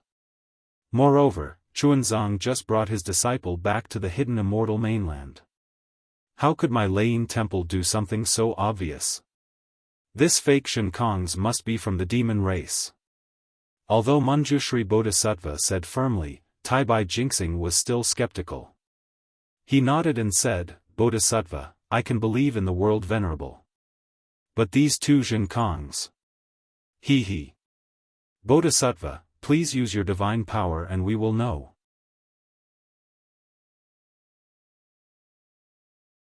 Chapter 45-73. Amitabha. Manjushri nodded slightly and raised his hand without hesitation. Swoosh. A spot of Buddha's light appeared out of thin air and quickly spread below Manjushri. In the blink of an eye, it covered the space where the two Zhenkongs were fighting. As the Buddha's light fell, countless Sanskrit chants were heard and the sky was covered. The Sanskrit chants were blocked and the Sanskrit chants fell into the ears of the two Zhenkongs. It was so painful that the two Zhenkongs threw away their magic wands and covered their ears with their hands. They rolled in the air in pain. Then, Manjushri raised his foot and stepped on the Buddha's light. In the ripples of the Buddha's light, there were countless phantoms. In the phantoms, there were heavenly dragons, Buddhist kingdoms, and thousands of men and women. The phantoms fell on the two Zhenkongs and an indescribable color appeared. The color faded and disappeared in the Buddha's light. Only two black and white fire apes were left in the space. Amitabha. Manjushri was surprised. He looked at Taibai Jinxing and asked curiously, how is that possible? Are they really two fire apes that look exactly the same? Bodhisattva, you've underestimated the power of that monster. Taibai Jinxing smiled and said, if the ordinary heavenly feet could see through his true appearance, why did you send me here? These inspectors from the Immortal Palace could kill the fake Zhenkongs. I understand. Manjushri already understood what Taibai Jinxing meant. He nodded and used his right hand to pinch flower-pinching finger. He pointed at the light behind his head. 2 drops of golden light flew out from the light. Behind the golden light, there were tens of thousands of strands of faith. Swoosh! The 2 drops of golden light fell slowly. Wherever they passed, the void collapsed. Countless Buddhist kingdoms were hidden in the Buddha's light. However, after the Buddha's light passed by, the Buddhist kingdoms were annihilated. Indescribable waves came out from the annihilation and fell on the 2 black and white fire apes. When the 2 drops of golden light fell, the 2 fire apes emitted Buddha's light again. It was so bright that even Taibai Jinxing couldn't see what was going on inside. However, Taibai Jinxing heard Manjushri exclaim, how? How is this possible? Amitabha. Along with Manjushri's scream, there were many strange phenomena in the sky. Flowers fell from the void, and countless chanting sounds came from the void. Rays of Buddha's light condensed into crystal objects as thick as a child's arm and fell into the light behind Manjushri's head. As the Buddha's light and flowers fell, Manjushri's golden body became bigger and bigger, and the light became more and more dazzling. Great wish fulfilled? Taibai Jinxing was even more surprised. He didn't understand what a fake Zhenkong had to do with Manjushri Bodhisattva's great wish. However, there was more than surprise in his eyes. At this moment, within the Thunderclap Temple, the 10,000 Buddhas were listening to his lecture. Suddenly, the Mahavairakana Buddha Lord, whose mouth was blooming with Buddhist lotuses, shuddered, and Buddhist lights radiated from his body. Countless heavenly flowers fell from the sky of the Thunderclap Temple and bloomed in front of the Lord. Namo Amitabha. As the Mahavairakana Buddha Lord chanted, he turned to look at the Dipankara archaic Buddha Lord, who had his eyes closed, and transmitted his voice to him, Senior Apprentice Brother, did you sense it? Amitabha, Lord of the world, I saw it. The Dipankara archaic Buddha Lord opened his eyes and replied with a neutral expression, Ananda has appeared. Sigh, now that he has appeared. The Mahavairakana Buddha Lord sighed and said, it's still too late. Amitabha, it's still too late, and it's still too early. It doesn't matter if it's sooner or later. The Dipankara archaic Buddha Lord said and closed his eyes again. The Mahavairakana Buddha Lord didn't stop transmitting his voice to the Dipankara archaic Buddha Lord. The Thunderclap Temple was still filled with heavenly flowers, and no one knew what had happened. Only the Mahavairakana Buddha Lord, who had concealed himself within the void, frowned slightly, as if he was about to wake up from his meditation. Looking at the shore of the East Sea, the Manjushri Bodhisattva's scream faded away, and the Buddhist lights disappeared. The phenomenon of great wish fulfilled also disappeared instantly. The Manjushri Bodhisattva retracted his foot from the air. With a puzzled expression, his gaze landed on Zhenkong. How is it? Seeing that the Manjushri Bodhisattva's surprise didn't seem to be fake, Taibai Jinxing smiled and asked, isn't this a little strange? This mystery. Should the Thunderclap Temple be the one to uncover it? Amitabha. The Manjushri Bodhisattva chanted and said, Benefactor, it's a long story. However, I can swear on the name of Buddha that I don't know about this, and the Thunderclap Temple doesn't know about this either. Then. Bodhisattva, what should we do? Taibai Jinxing pushed the decision to the Manjushri Bodhisattva. However, the Manjushri Bodhisattva didn't hesitate at all and said, I can't make the decision. I still have to return to the Thunderclap Temple and kowtow to the Mahavarakana Buddha Lord. No way. Taibai Jinxing was surprised. It's that serious. It's that serious. The Manjushri Bodhisattva affirmed. Bodhisattva. Before Taibai Jinxing could say anything, Zhen Kong shouted, with your abilities, you should know who's real and who's fake, right? This.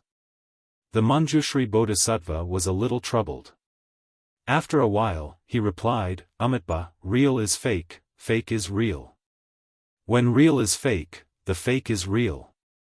Although I can see through it, I can't see through it. What can I do? Bullshit.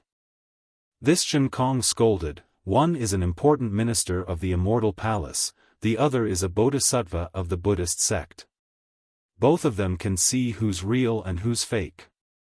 However, neither of them dares to admit it. One of them says real is fake is real. The other says real is fake is real. Then you tell me who's real and who's fake. That's right. Taibai Jinxing nodded and said, real is fake is real. The Manjushri Bodhisattva also shook his head and said, you are wrong. Real is fake is real. Heavens! At this moment, Zhen Kong still didn't dare to call him master. He could only throw himself into the air and cried with tears streaming down his face, in this world, what kind of justice is there? Even the immortal and Buddhist sects don't dare to say the truth. I really don't know. In this world, how can there be such a clear distinction between black and white? Seeing Zhen Kong, the Manjushri Bodhisattva felt much better. He chanted and said, Amitba, Zhen Kong, there is no need for you to say any more. When we reach the Lane Temple, the truth will naturally be revealed. That's right, you fake. Why are you crying here? When we reach the Lane Temple, in front of my Buddha, everything will be revealed. The other Zhen Kong stood in the air and sneered. You fake. Zhen Kong was furious. He waved his magic wand and pounced towards the other Zhen Kong. The other Zhen Kong also said angrily, you are the fake. With that, the two Zhen Kongs started fighting again.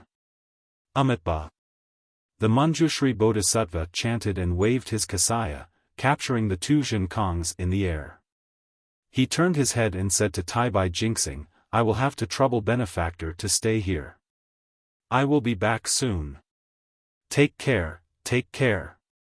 Taibai Jinxing knew the importance of this matter. He cupped his hands and said, with this old man here to protect Xuanzang, nothing will happen. Just as he said that, woo-woo. A gust of evil wind blew. In the East Sea, a huge pig demon flew out from the sea and flew towards them. This pig demon was naturally Zhenjie. He scanned with his essence will and immediately realized that something was wrong. He blocked the Manjushri Bodhisattva and the other heavenly guardians. He shouted, Isn't this Manjushri Bodhisattva? Why do you have the time to come here from the Lane Temple? Could it be that you saw that we have been working hard in the sutra-seeking state of bliss and wanted to invite us to have a vegetarian meal? Amitba. Facing Zhenjie who was stronger than him, the Manjushri Bodhisattva stopped. He clasped his hands together and said, the sutra-seeking state of bliss is in trouble. I am here to subdue this demon. This demon is of great importance. I cannot make the decision. I can only bring them back to the Lane Temple and ask Mahavarakana of the world to personally issue a Buddhist decree. Damn it. Hearing that the sutra-seeking state of bliss was in trouble, Zhenjie immediately jumped up and said, who did this? 3 monster kings just came. I fought them off with great difficulty. I chased them for several days to find out their background, but they still ran away. I didn't expect that they would create a diversion.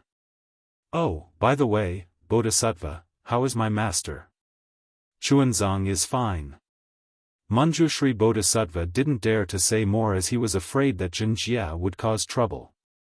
He said hurriedly, "He is now under the protection of Taibai Jinxing, the inspector and the 4 Seasons meritorious ministers of the Immortal Palace. He is very safe. I won't talk more with you. Go and protect Xuanzang now." "Yes, Bodhisattva." Seeing that the Manjushri Bodhisattva was anxious, Jinjia didn't dare to say more. He bowed and watched the Manjushri Bodhisattva leave. However, after flying for a few miles, Jinjia suddenly shouted, "Bodhisattva, tell Mahavarakana of the world not to cause any trouble. Fighting and killing every day. You don't look like a monk at all." Manjushri Bodhisattva's body swayed in the air. He said a few words to the guardian king and then turned into Buddha's light and left. When the Manjushri Bodhisattva couldn't see him anymore, Jinjia stuck out his tongue and shouted, "Oh my! What happened?" Even the Manjushri Bodhisattva came. "I have to go and take a look. I don't want my master to know that I sneaked out to sleep." When Jinjia came back, the inspector and the 4 Seasons meritorious ministers were relieved and didn't dare to stop him. After Jinjia greeted Taibai Jinxing, they put him into the thatched cottage. Seeing that Jinhan and the dragon horse Jinfeng were outside the thatched cottage and that Cao Cao and Xuanzang were inside the cottage, Jinjia was immediately angry and shouted, "Master, where did that damn fire ape go? I was just chasing after the 3 demon kings.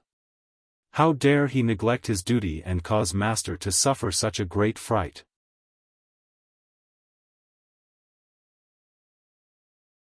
Chapter 45-74. Amitabha, Jinjia, don't worry. Xuanzang knew that Namo wise Manjushri had taken away the 2 Zengkongs, so he was relieved and said, "Wait for me to tell you what happened, okay, please tell me, Master." Jinjia listened and sat down on the ground again. His shrunken body still looked clumsy. After Xuanzang told him about the real and fake Shen Kong, Jinjia jumped up from the ground and shouted, "How is this possible? There's a fire ape that looks exactly like Shen Kong? Even Taibai Jinxing and Nanwu Wisdom Manjushri couldn't tell the difference. That's how it should be." Xuanzang was naturally kept in the dark. He pointed at Chang Chao and said, "Chang Chao can tell, so I told you to wait until you came back. Master, those 3 demon kings are really powerful." Jinjia quickly denied responsibility and said, "I chased them for a long time but couldn't catch up to them. I'm sorry for making you suffer." "Amitabha, it doesn't matter if I suffer or not." Xuanzang replied, "Just don't let Shen Kong suffer. Although he's a bit cruel and lacks the compassion of a Buddhist disciple, he's doing it for my own good. I'd rather suffer in his place." "Don't worry, Master." Jinjia waved his hand and said, "This matter has been brought up to Vairocana revered Buddha, he'll definitely clear second junior brother's name. That's for the best." Xuanzang nodded, but then he became worried and said, "However, I'm still worried. What are you worried about, Master?" Jinjia smiled and said, "In the 3 continents, other than," Jinjia glanced at the sky and lowered his voice, "other than Immortal Emperor Gochen and the great saints of the Great Sacred Hall, who else can be stronger than Vairocana revered Buddha?" "I hope so." Xuanzang nodded and looked at Chang Chao, saying, "Chang Chao is hungry. Jinjia, go get some vegetarian food and come back." "Yes, Master." Jinjia replied. Then, he turned around and shouted, "Gong Chao of the 4 Seasons, quickly come out." Hearing Jinjia's shout, Gong Chao hesitated and glanced at Taibai Jinxing, who was sitting cross-legged in the sky. Boom! Suddenly, Gong Chao felt a sharp pain in his head, as if 10,000 horses were trampling over him. His body fell from the sky involuntarily, and Jinjia's cold snort was heard amidst the thundering hooves. "I'm calling you, where are you looking?" "Yes." The Gong Chao of the 4 Seasons didn't dare to be negligent. He quickly landed and bowed. "Grandmaster, what are your orders?" Tai-Bai Jinxing sat cross-legged in midair with his eyes closed as if he had not seen anything. After all, this was a demonic beast that was on the verge of reaching the 9th grade of essence force. Even someone as powerful as Tai-Bai Jinxing did not want to bother with him. "My master is hungry. Hurry up and go beg for alms," Zhen Jia ordered. "Oh." The Temple of the Four Seasons paused and looked around. There were indeed a few patrol envoys standing guard at the side of the thatched cottage.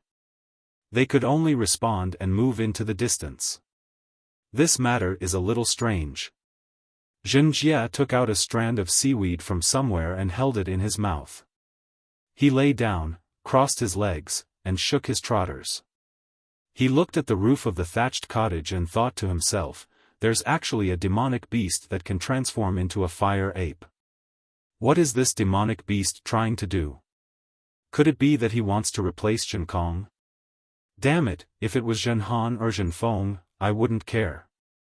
But this is Zhenkong, and Daoist Xiao mentioned him before. If anything happens to Zhenkong, Daoist Xiao will skin me alive. But, it's fine. Now, everything will be handed over to Mahavarakana. I'm sure Daoist Xiao won't blame me when he finds out. While Zhen Jia was worried, Namo Wise Manjushri raised his hand and pointed at the light behind his head.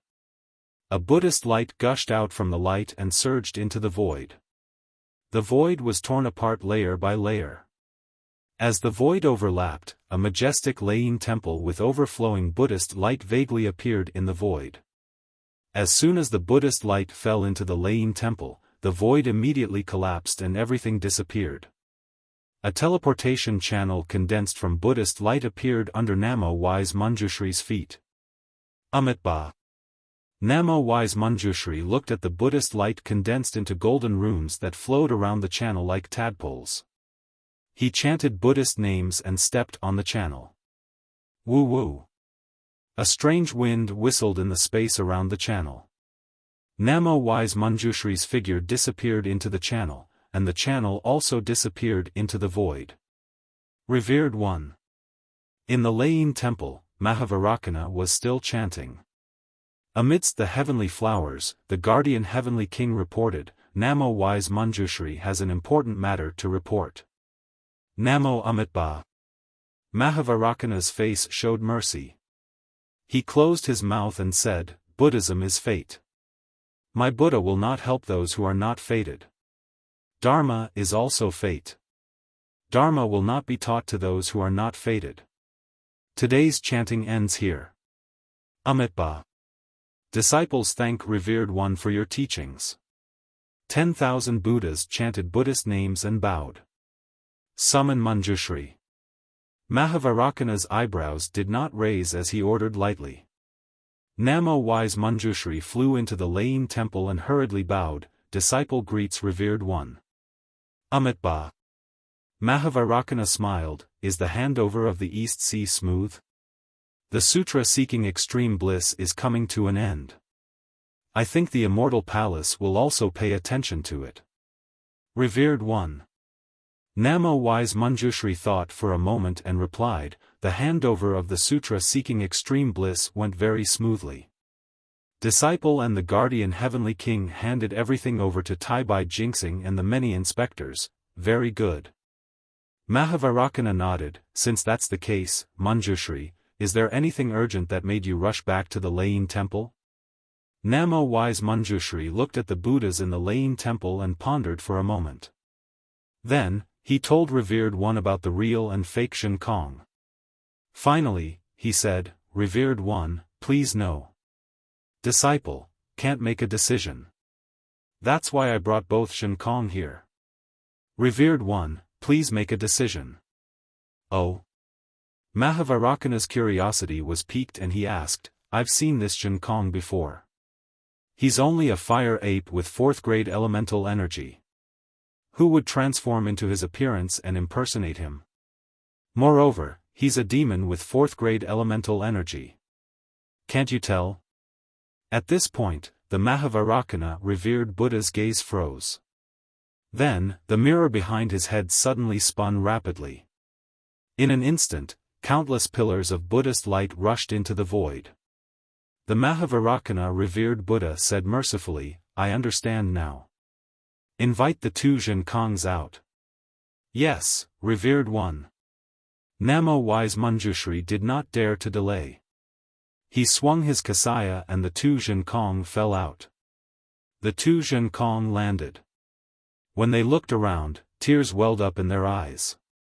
They knelt in front of the 9-grade lotus platform and said, Revered one, disciple has escorted Xuanzang's master to seek the sutra in nirvana and experienced countless difficulties. Now, we've just left the Eastern Sea territory and entered the hidden immortal continent. I never expected that there would be a daring demon who dared to disguise himself as disciple and tried to steal disciples' merit of seeking the sutra. Although Tai Bai Jinxing and Manjushri Bodhisattva could see clearly, they did not dare to make a rash judgment. They only said what was real and what was fake was real. These disciples did not understand. Now, disciple has rushed to the front of revered one. I hope that revered one can uphold justice for disciple and clear disciple's name. Venerable Manjushri, do you know why you can't make a decision? Mahavarakana's revered one asked with a smile. Namo wise Manjushri was startled. He hurriedly bowed and said, Revered one, please enlighten me. Although you are knowledgeable in Buddhism, you don't understand cause and effect. You only know how to do things, but you don't know the cause and effect of things. Mahavarakana's revered one replied indifferently, Do you not know the cause of the sutra in nirvana? Do you not know the cause of your great ambition? First, there was the matter of seeking the sutra, then there was the person seeking the sutra. Do you know who is real and who is fake? Namo wise Manjushri revealed a smile and nodded, Disciple understands. The cause is real and the effect is fake. The cause is real and the effect is fake. Then, who do you think is real and who is fake? Mahavarakana's revered one asked with a smile. Naturally, this Zhenkong is fake. With that, Namo wise Manjushri pointed at one of the Zhenkong and said seriously. That Zhenkong shouted and jumped up. He said furiously, Bullshit Bodhisattva. How can you reverse black and white? I'm the real Zhenkong, he's the fake Zhenkong. Amitabha, Zhenkong, you're real and fake. Do you know? Mahavarakana's revered one chuckled. I don't want to listen, I don't want to listen, I don't want to listen. Zhenkong waved his hand impatiently and said, I can't be bothered to talk nonsense with you baldies. I'm going to find someone who understands. Someone who understands can be the judge for me. With that, Zhenkong moved his body and was about to fly away. The other Zhenkong laughed and pointed at that Zhenkong and said, See, I already said that you're fake and you're still trying to be brave. Where can you go now? Who can help you? Damn it! You fake! When that Zhenkong saw that Zhenkong mocked him, he was already furious. Seeing that he had nowhere to run, he waved his magic wand and smashed it at the other Zhenkong. You dare to show killing intent in front of Buddha, and you still say that you're not the fake Zhenkong? That Zhenkong was not afraid at all. He looked on as the magic wand fell and said, You're not worthy of sutra seeking nirvana. Amitabha. Mahavarakana's revered one chanted and pointed his finger. That Zhenkong's magic wand fell to the ground and he was unable to move. Compassion appeared in the eyes of Mahavarakana's revered one and he said, Zhenkong, don't be anxious. Listen to this seat's explanation. When you understand, you'll know why you're fake and he's real.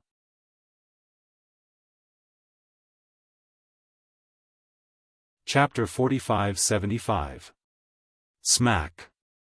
Before the Mahavarakana revered Buddha could finish his words, Zhenkong waved his magic wand and hit Zhenkong's head. Under the magic wand, this Zhenkong couldn't move. He was glaring at the Mahavarakana revered Buddha, but he didn't expect Zhenkong to suddenly attack. He didn't have the strength to fight back at all. Seeing the magic wand coming at him like a huge mountain, this Zhenkong's eyes almost popped out of their sockets. In the blink of an eye, thousands of lights and shadows flashed before his eyes.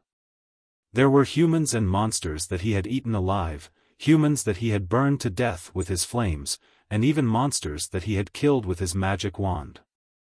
In the end, all the lights and shadows converged to form Xiaohua's figure, an indomitable giant that stood between the heavens and the earth. Zhenkong cried out mournfully, "Master," his tone was filled with reluctance, unwillingness, awakening, and regret. However, all of his emotions were turned into nothingness under the magic wand. This Zhenkong didn't even have the time to scream. His brain exploded, and he died in front of the rank 9 Buddhist lotus. Following that, a primordial spirit flew out from Zhenkong's body. Zhenkong's eyes were sharp, and he waved his magic wand again. The Mahavairakana revered Buddha cried out in alarm. He raised his hand and imprisoned Zhenkong. He said angrily, "Ah! Amitabha! Zhenkong, how can you kill without permission? Revered one." Zhenkong giggled. This fake disturbed the sutra seeking extreme bliss and wanted to take away my merits. How can I let him go? Moreover, since he dared to be so arrogant in front of the revered one, he must have something to rely on. If I don't kill him, won't I be destroying the prestige of Buddhism? Revered one, did you not hear me? This fake even called me master before he died. This so-called master must be the mastermind behind all this. A rare trace of anger appeared in the Mahavairakana revered Buddha's eyes. He stared at Zhenkong for a few breaths of time before he said dejectedly, "Amitabha. Zhenkong, your killing intent is too strong. Although you have contributed greatly by escorting Xuanzang, you have also broken many rules. I hope that this is the last time you break the precepts. In the future, you have to take this as a warning and cultivate properly. Otherwise, the sutra praying in nirvana will be for naught in the end." As the Mahavairakana world venerable finished his words, thunderous roars sounded around the Thunder Temple. Many places in the Thunder Temple collapsed, showing signs of decline. Countless Buddhist kingdoms were rapidly annihilated, and countless men and women were wailing in pain in the annihilation. Furthermore, the Buddhist light around the Mahavairakana world venerable and the entire Thunder Temple was also declining. Billions of heavenly flowers fell from the void of the Thunder Temple. As they fell, they withered and turned into dust. Master.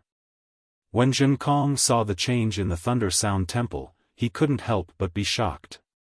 When his gaze landed on the Mahavairakana revered Buddha, he was even more shocked. He couldn't help but cry out, "Ah! Amitabha, the revered Buddha is, see." When Zhenkong saw the change, so did the 10,000 Buddhas and Bodhisattvas. Shocked voices sounded from all over the Thunder Sound Temple. "Amitabha, excellent, excellent." Half of the Vairocana Buddha golden body that was previously radiating light rapidly withered as the Buddha's light faded. In just a moment, it had turned into a withered grayish-black color. Although there was still some Buddha's light flowing on it, the Buddha's light was also mixed with a grayish-black color. Even in the light condensed from the power of faith behind the Mahavairakana world venerable's head, half of the light turned pitch-black. Namo Amitabha. Namo Daxing Samantabhadra Bodhisattva stood before the Buddhist lotus and couldn't help but put his palms together. Revered Buddha, what's going on? My Buddha. Is there a tribulation? Amitabha, tribulation is precepts, precepts are also desires. Desires can be fate, and fate can be the result. The benevolence on the Mahavairakana world venerable's face didn't change.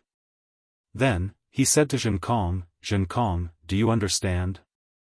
Amitabha, Zhenkong threw away his devil wand and knelt before the 9 grades Buddhist lotus. He said respectfully, "I'll remember your words, revered Buddha.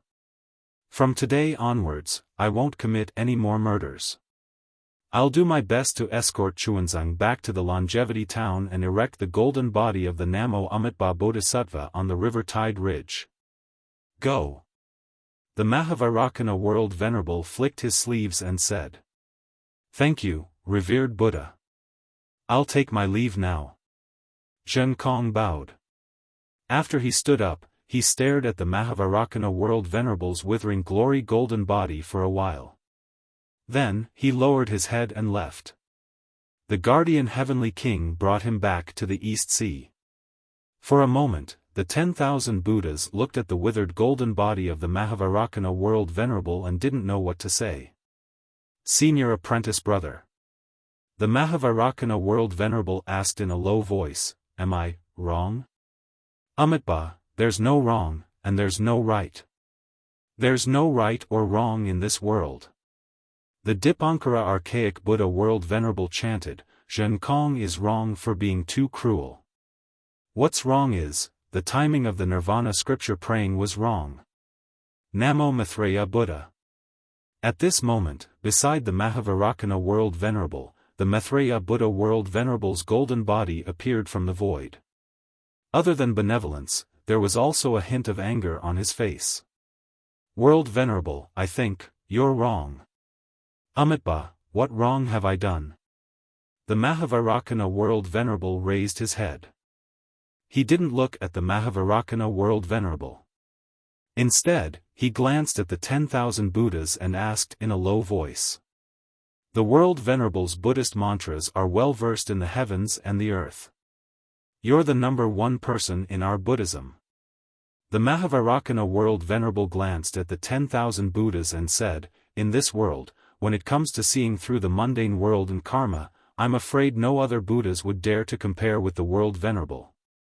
However, even if the World Venerable has reached the golden body multiple transformations and is close to the limit, he's still a distance away from attaining the Buddha fruit.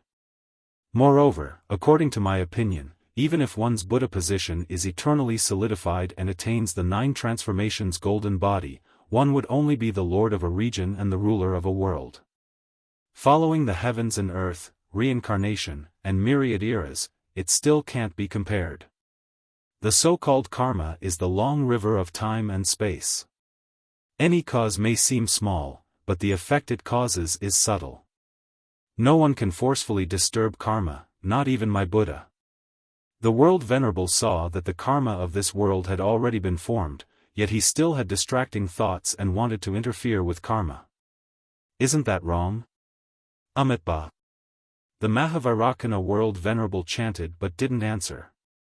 Namo Maitreya Buddha. Since the creation of the World Venerable Buddhism sect, countless Buddhas have been diligently pursuing the truth of Buddhism for countless years. The Mahavarakana World Venerable continued. However, our Buddhism sect is now divided into 10 sects, namely the Attainment sect, the Possession sect, the Nature sect, the Harmony sect, the Tiantai sect, the Virtuous Head sect, the Zen sect, the Pure Land sect, the Vinaya sect, and the Tantra sect. Other than these 10 sects, there are countless smaller branches. Is their Buddhism sect the same as our Buddhism truth? In this disciple's opinion, not necessarily. This disciple thinks that our Buddhism sect's disciples are now burdened by their physical bodies. They have abandoned everything in their physical bodies and don't want to farm or fish. They only rely on offerings. If we Buddhas are pure of heart and few desires, it's fine. We can make a living with simple tea and plain food. However, there aren't many Buddhas who are pure of heart. This inevitably leads to misunderstandings. This is also the fatal point of the Confucian cultivators attacking our Buddhism sect. The so-called vermin is nothing more than this. This disciple has seen the Buddhas in the hidden immortal continent where a Buddhism sect was established. They supported themselves and didn't need to solicit alms. Similarly, they could use the property of the temple to support the old, the weak, the sick, and the disabled. They really did achieve widows, and loneliness.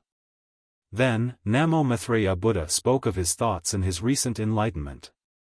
There was no lack of inconsistencies with the Pure Land world. Amitabha.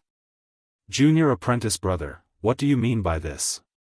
The Mahavarakana Buddha Lord listened quietly. In the end, the Buddhas were stunned and asked again. The mistake of the Buddha Lord has already been made. Moreover, the impact is severe. The Mahavairocana Buddha Lord's gaze showed no fear. He looked at the Mahavairocana Buddha Lord and said, "This disciple feels that this mistake is detrimental to the development of our Buddhism sect in the Pure Land world. Therefore, I hope that the Mahavairocana Buddha Lord and the Dipankara Archaic Buddha Lord will reconsider, only reconsider?" Asked the Mahavairocana Buddha Lord. Our Buddhism sect's words don't lie in words. It doesn't lie in words. Junior apprentice brother has spoken for so long. I already know what he's thinking. Mahavairocana Buddha Lord. The Dipankara Archaic Buddha Lord, who had been silent for a long time, finally spoke. The connection between the Pure Land world and the Buddhism kingdom has been severed for a long time. Not only is the flow of karma blocked, the cycle of reincarnation is also in chaos. Junior apprentice brother's vindication, the birth of the Namo Mahavadi Samantabhadra, and the mystery of the Namo Mahavadi Samantabhadra Bodhisattva's voice of the world. All of these revealed a trace of chaos in the Buddhism kingdom. Also, the mystery of the true and false chastity is also the tip of the iceberg. With so many entanglements, let alone junior apprentice brother and me, even the Mahavairocana Buddha Lord can't see clearly. Therefore, the Lord's judgment. At this point, the Dipankara Archaic Buddha Lord stopped. Half a teardrop flowed out of his eyes, and his originally miserable face became even more sorrowful. Whether the Buddha nature is more than the human nature, or whether the human nature is more important than the Buddha nature, our Buddhism sect has never come to a conclusion.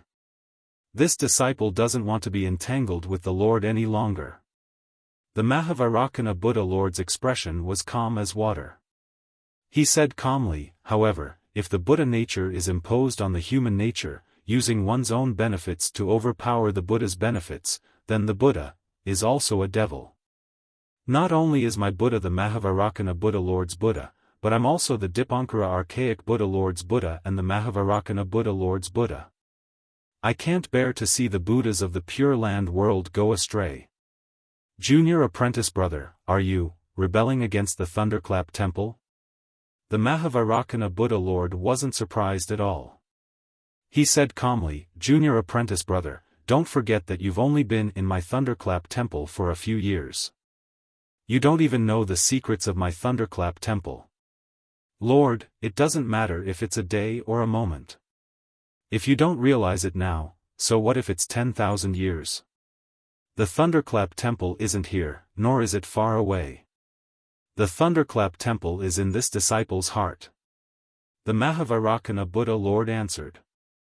As long as this disciple stays true to his heart, where isn't the Thunderclap Temple?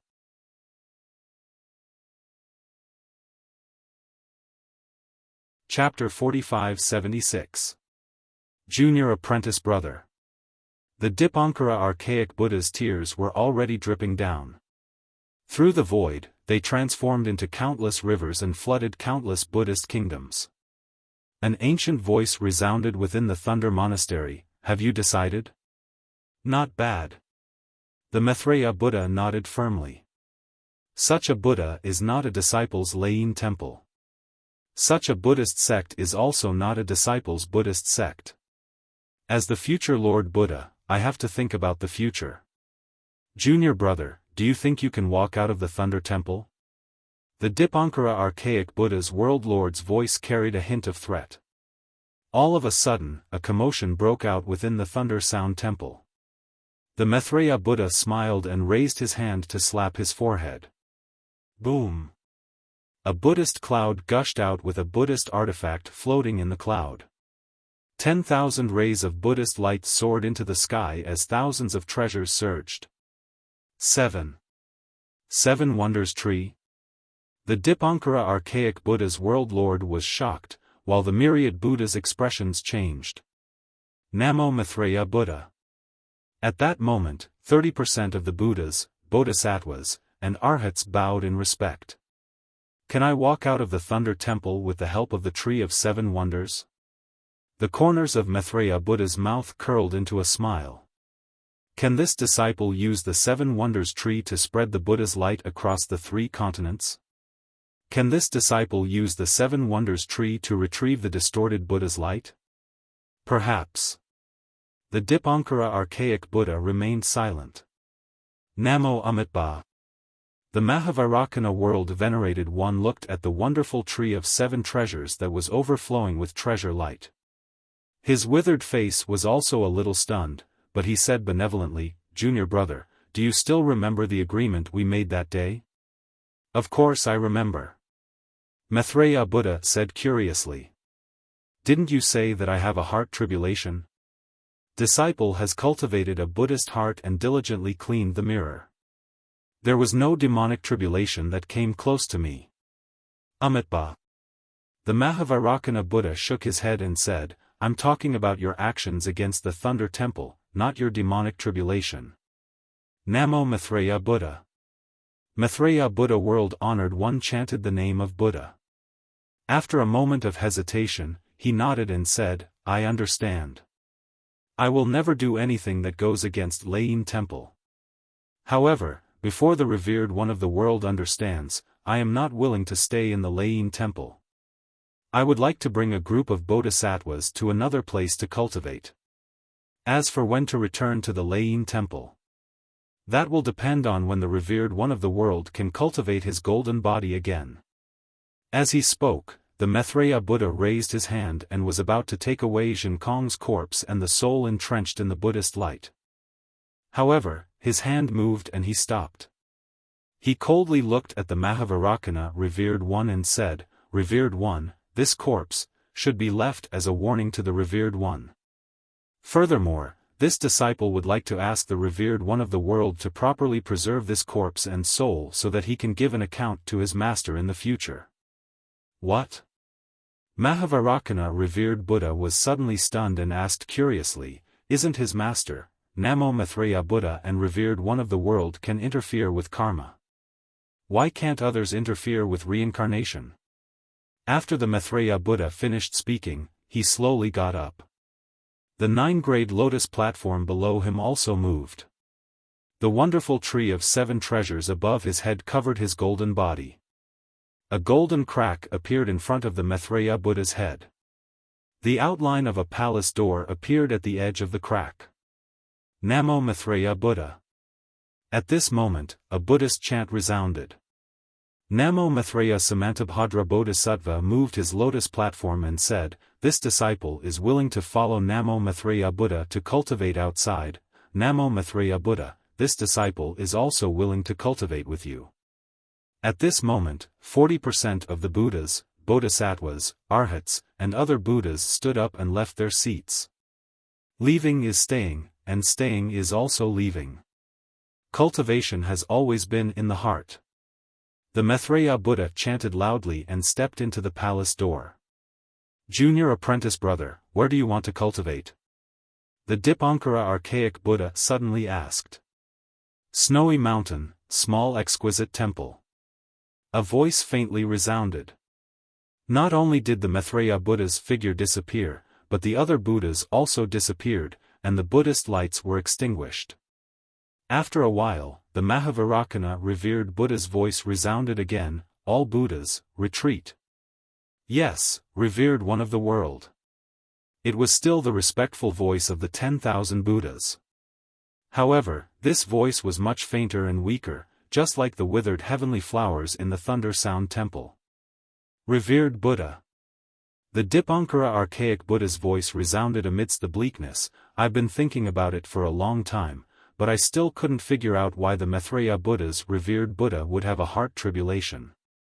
Previously, I thought that he had recklessly attained enlightenment, causing his foundation to be unstable. However, I didn't expect that the cause was actually Ananda. Yes, I." The Mahavairakana revered Buddha's mouth was filled with bitterness as he answered, "I didn't expect it either." "Then, who's Zhenkong's master?" The Dipankara archaic Buddha asked as he looked at Zhenkong's corpse and soul. The Mahavairakana revered Buddha answered plainly, "Senior apprentice brother, why do you need me to say it? Don't tell me you don't know." Sigh, Who else could it be other than Taoist Xiao, who has no origin and whose karma can't be detected? The Dipankara archaic Buddha sighed and said, "This time, Ananda is in trouble. Since the revered Buddha is involved in this karma, he can't just ignore it." Fortunately, the Mahavairakana revered Buddha nodded slightly and said, "Although the Fortune Gate's disciples have cleansed the heaven and earth board, and the immortal palace's feathers have perished in the soaring Dragon Mountain range, Xiao Hua is only a human Mahayana realm essence Chi mid-stage 9th grade. He's still not enough to threaten my Thunder Sound Temple. Although the Maitreya Buddha has betrayed the Thunder Sound Temple, he still has the Thunder Sound Temple in his heart. Revered Buddha, you can't ignore his words." The Dipankara archaic Buddha advised, "Revered Buddha, you still have to think about how to resolve this sudden karma." Namo Amitabha. I understand. The Mahavairakana revered Buddha nodded and raised his finger. A 5-colored crystal flew out from the Buddha lotus and landed on Zhenkong's soul. The soul struggled unyieldingly for a while before slowly falling into the crystal. Then, it was kept by the Mahavairakana revered Buddha's lotus platform. As for the corpse, the Mahavairakana revered Buddha also kept it into his lotus platform after some consideration. Seeing that the Mahavairakana revered Buddha had already made up his mind, the Dipankara archaic Buddha was originally very calm. However, he suddenly felt a slight change in the Thunder Sound Temple's karmic cycle. He couldn't help but look at the Mahavairakana revered Buddha in surprise and wanted to ask about it. However, before the Dipankara archaic Buddha could speak, the Mahavairakana revered Buddha calmly said, "Don't let others know. Silence is golden." Namo Dipankara archaic Buddha, Namo Amitabha, Namo Amitabha. A hint of surprise flashed across the Dipankara archaic Buddha's face. He put his palms together and chanted 3 Buddha names in a row. So that's how it is. Namo Amitabha's betrayal of the Thunder Sound Temple was something that had never happened in the Pure Land of Ultimate Bliss. However, the Thunder Sound Temple remained as silent as ever, as if it hadn't moved at all. When the Mahavairakana revered Buddha forcefully interfered with the karmic cycle and caused the Thunder Sound Temple's Buddha lights to fall, Chunzang, who was sitting cross-legged in a dilapidated thatched cottage by the East Sea, suddenly opened his eyes. Within his clear eyes, an extremely dim Buddha light suddenly appeared. As the Buddha light flashed by, Chunzang closed his eyes as well. However, within Chunzang's Naiwan Palace, boundless Buddha light appeared out of nowhere and illuminated the entire Naiwan Palace. Within the Buddha light, the golden radiance that was previously hidden within Chunzang's Naiwan Palace appeared with a whoosh. Within the golden radiance, the silhouette of another Buddha Lord's golden statue appeared. As soon as this golden statue appeared, it was already 9 feet tall. Moreover, below the 9 feet tall statue was a 9-grade lotus platform. Behind its head, a faint radiance flickered.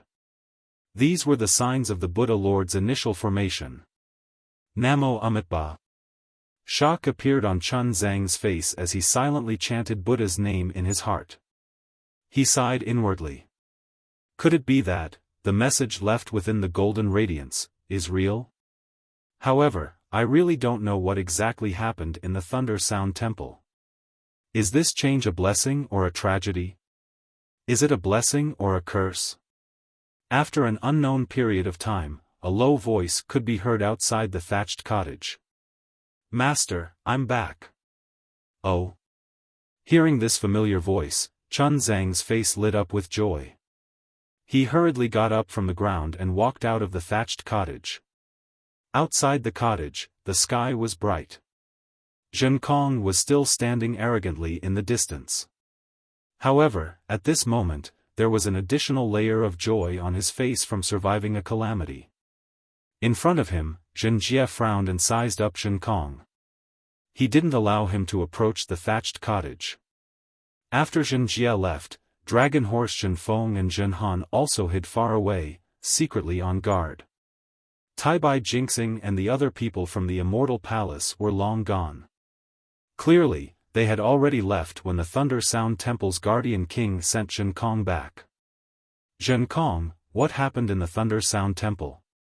Chunzong was somewhat anxious. He took a few steps forward and asked. Zhen Jia raised his hand and blocked Chunzong. He said, Master, wait a moment. I keep feeling that there's something wrong with this Zhen Kong. However, I can't see anything wrong with him. Let the grass come out and take a look. Oh? What's wrong? Chunzong was startled. He looked at Zhen Kong and asked curiously, 2 Zhen Kongs went to the Thunder Sound Temple and 1 returned. This is naturally the real Zhen Kong. Mahavarakana world-revered Buddha is perceptive. How can he not see which one is real and which one is fake? Eldest martial brother, don't worry. Zhen Kong said loudly, that fake Zhen Kong was already killed by me on the spot. Zhen Kong's voice was extremely loud. It had already traveled into the thatched cottage. Sigh, Zhen Kong. Chunzong grumbled, why did you break the vow to kill again? Although that fake Zhen Kong was of the demon race and also interfered with our sutra seeking extreme bliss, it was also a type of merit. Perhaps he deserved to die, but you didn't have the authority to kill him. Since you broke the vow to kill, wouldn't you lose merit? What I told you before, why didn't you listen to me?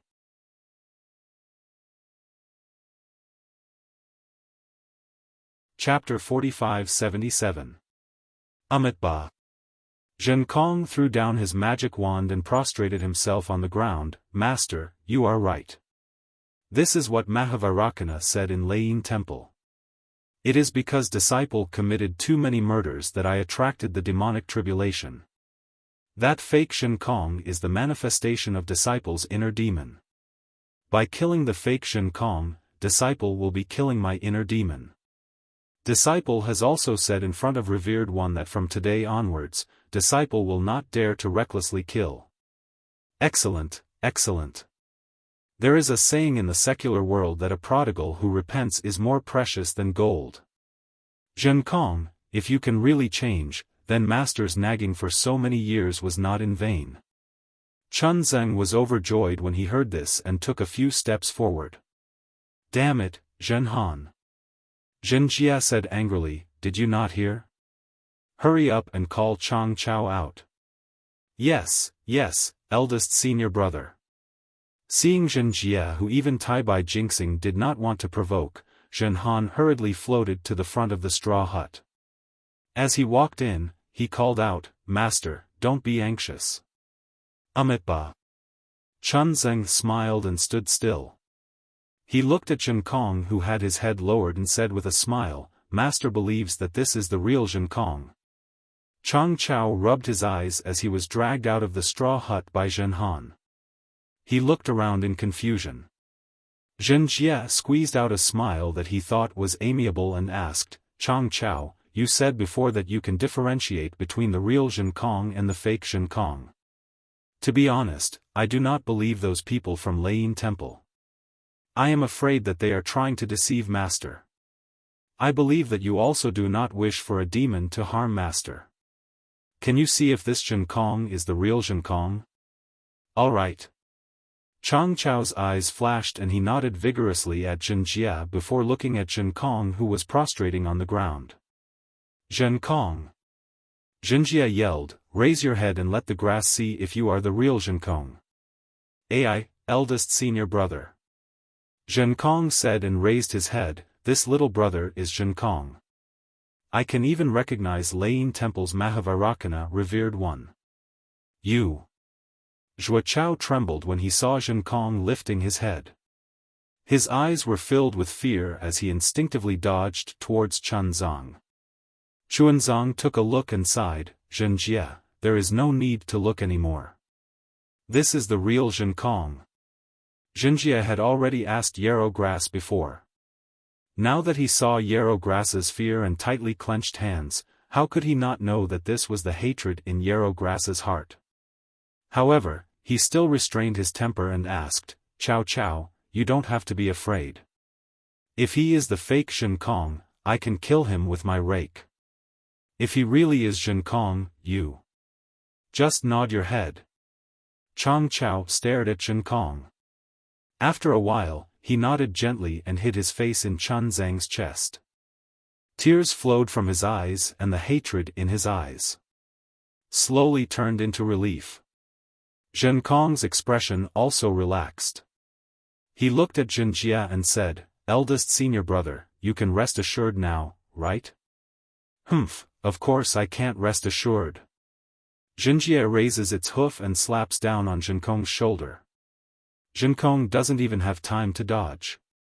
Zhen Jia curses, "I was just chasing after 3 Yao kings and you caused me so much trouble. Can't you just let me be less worried? You actually let Tai Bai Jinxing of the Immortal Palace and Manjushri of the Thunder Temple come over. You really made me lose face. Go, why aren't you going to beg for alms for your master? Also, scout the path and see if there are any demons ahead." "Yes, senior brother." Zhen Kong smiled and said, "I will go now." Then, Zhen Kong said to Chun Zong, "Master, disciple got a peach for you last time. This time, disciple will get some pears for you." Then, without waiting for Chun Zong to say anything, Zhen Kong somersaulted on the cloud and quickly left. Sigh, people will grow up. After going through this calamity, Zhen Kong finally understood. Amitabha, Buddhism is boundless. Chun Zong placed his palms together and bowed towards nirvana. Then, he said to Zhen Han, "Pack up your things. We should be on our way. After being delayed for so long, it is time to find a good family for Xiao Chao." "Yes, master." Zhen Han nodded and took out her Buddhist staff to pack up the scriptures. Draconic horse Zhen Feng smiled bitterly and walked in front of Zhen Jia. Then, he obediently enlarged his body. "And, this is not bad." Zhen Jia's body swayed and lay down on Draconic horse Zhen Feng's back. He stretched his waist and said with a smile, "Damn it, I didn't sleep well at the bottom of the sea." Then, Zhen Jia realized that he had misspoken and hurriedly said, "Xiao Chao, come to me. You can't always let my master carry you." Then, Zhen Jia lifted Xiao Chao from the ground and placed him on Draconic horse's back. Draconic horse Zhen Feng was angry but did not dare to say anything.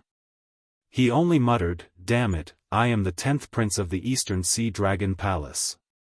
Chun Zong looked at his disciples and unconsciously smiled. His footsteps became lighter and he walked in front of them with his Buddhist staff in hand. Cultivation and the heavenly Tao had no concept of time. Unknowingly, close to 50 years had passed. During these 50 years, many things had happened in the 3 continents. The grand event of the 1,000 demons' sacred realm and the 7 sages becoming sworn brothers had become an old legend. The demon race had already replaced the previous 6 sages with the 7 sages. Every time the first sage was mentioned, they would be referring to the heaven-defying thunder phoenix and not the golden-winged great pang. However, what puzzled the demon race and surprised the human race was that the bloody storm they had expected did not appear. The heaven-defying thunder phoenix great sage did not force his way into the 1,000 demons' sacred realm. He only took the 6 demon realms offered by the 6 sages in name and did not show up again. There was no fighting for benefits. The strength of the 1,000 demons' sacred realm was not weakened. Naturally, the human race was extremely disappointed. The demon race also had different thoughts. Some felt that the heaven-defying thunder phoenix great sage was too weak and would not be able to survive in the great sage hall for long. However, most of the demon race rejoiced and believed that the heaven-defying thunder phoenix great sage was the true first sage of the demon race. He deserved the title. The demon realms that did not belong to the 6 sages took the initiative to approach the heaven-defying thunder phoenix great sage's 6 demon realms. The first was naturally the light beast's light demon realm. There were many more after that, but these demon realms were not big. Later on, the heaven-defying Thunder Phoenix Great Sage chose a demon realm that was neither too big nor too small as his own, combining it with the previous 6 demon realms and changing its name. This name was not out of the expectations of the 6 sages. They were called the Dubhi Demon Realm, the Heavenly Jade Demon Realm, the Fekta Demon Realm, the Migres Demon Realm, the Alioth Demon Realm, the Mizar Demon Realm, and the Alkade Demon Realm. Of course, the demon race was still the demon race. Their bloodline was filled with competitiveness, and there was no such thing as modesty and courtesy.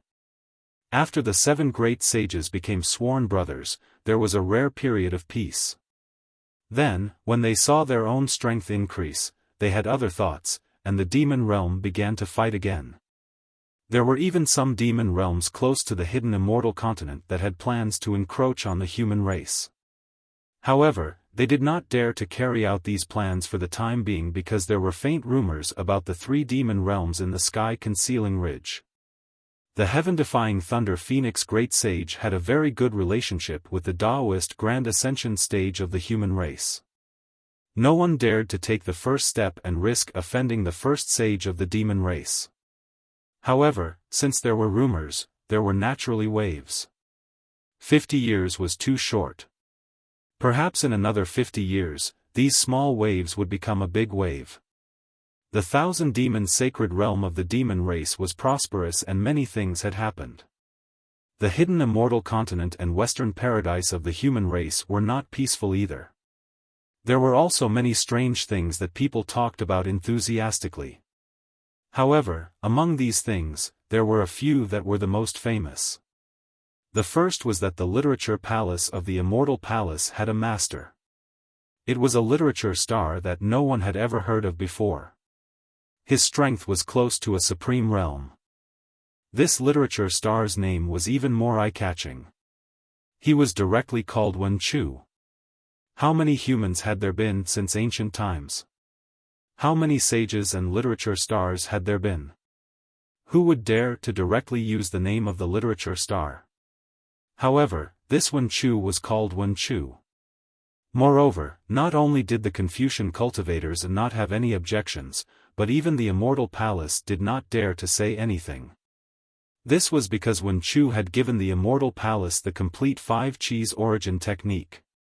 This was the long-cherished wish of countless generations of Confucian cultivators. Finally, at this moment, they had gotten it. The Immortal Palace naturally returned the favor. They called Wen Chu an immortal master and treated him with the respect of all Confucian cultivators in the world. At first, the 4 great clans were dissatisfied, and the 100 clans were resentful. Wen Chu did not go to the Immortal Palace to enter the Hall of Literature and Music.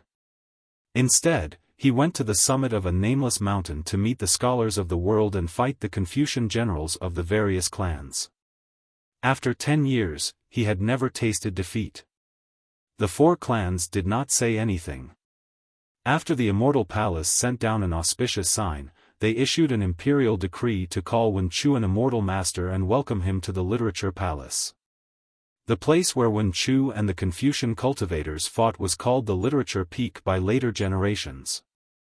Many literati traveled thousands of miles to pay their respects.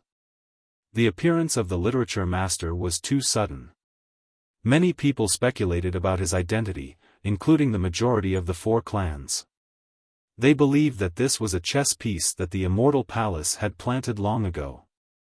The literature master was originally a disciple of the Sun clan.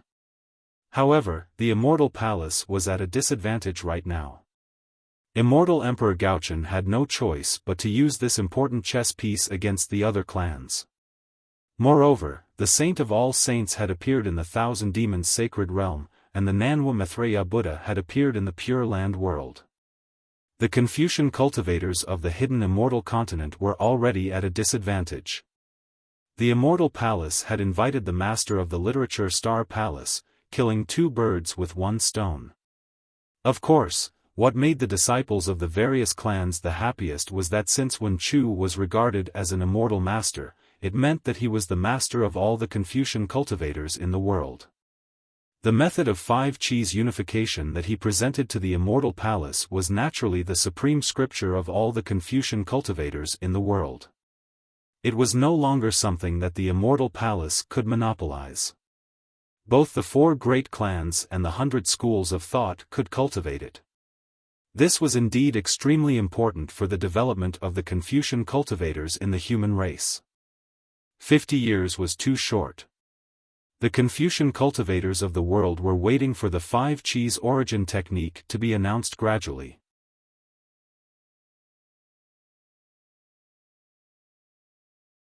Chapter 4578. Regarding one of the 3 continents, Nirvana, there were 2 major events, one happy and one sad. What made all the Buddhist sects in the world sad was that just as Lain Temple welcomed the arrival of Maitreya Buddha the world rebelled against Lain Temple. No one knew what had happened in the Lain Temple. The Maitreya Buddha and the world-honored one had actually brought nearly 40% of the Buddhas, Bodhisattvas, and Arhats of the Lain Temple to open another Dao field in the Shaolinglong Temple of the Great Snow Mountain. Xiaolinglong Temple was just a small and shabby temple before. Most people didn't even know that there was such a small temple in the world. Now, Xiaolinglong Temple was famous again. Of course, Maitreya Buddha the world's place couldn't be Xiaolinglong Temple located in Snowy Mountain. Maitreya Buddha the world waved the wonderful tree of 7 treasures and used great Buddhist power to split open the void in Snowy Mountain. With the power of thousands of Buddhas and the faith of millions, he rebuilt a hall. Maitreya Buddha the world preached the essence of Buddhism in this hall every day. Although in the eyes of the Buddhas, hundreds of millions of Buddhist disciples had long divided Buddhism into 2 branches, one called Lain Temple and the other called Xiaolinglong Temple. In fact, the thousands of Buddhas in Xiaolinglong Temple understood that there was no plaque outside the hall where they cultivated. Samantabhadra Bodhisattva of Namo Buddhism had also asked Maitreya Buddha the world in person, but Maitreya Buddha the world only smiled and said, "I'm the future Buddha Lord, how can I snatch the incense of the current Buddha Lord?" The cultivation of the philosophers is still in the future. Since then, the thousands of Buddhas in Xiaolinglong Temple didn't ask about this matter anymore. They only listened to the lectures every day and discussed the essence of Buddhism. The difference between Xiaolinglong Temple and Lain Temple was that Maitreya Buddha the world not only preached the essence of Buddhism that he had comprehended, but also led thousands of Buddhas to chant and discuss. Each Buddha and Bodhisattva could share their knowledge with the other Buddhas and discuss with each other. In Lain Temple, Maitreya Buddha the world preached by himself. The thousands of Buddhas only listened and didn't speak. Samantabhadra Bodhisattva of Namo Buddhism also had doubts. Maitreya Buddha the world laughed and said, "The connection between Nirvana and the Buddhist kingdom is broken, so it's hard for us to determine the authenticity of what we have learned. The Mahavairakana world venerable might be one of the Buddha's avatars, but I haven't been in contact with him for a long time. Although we have different positions and different Buddha fruits, we are all disciples of Buddha. What we have learned may be a little different, but the overall trend is correct."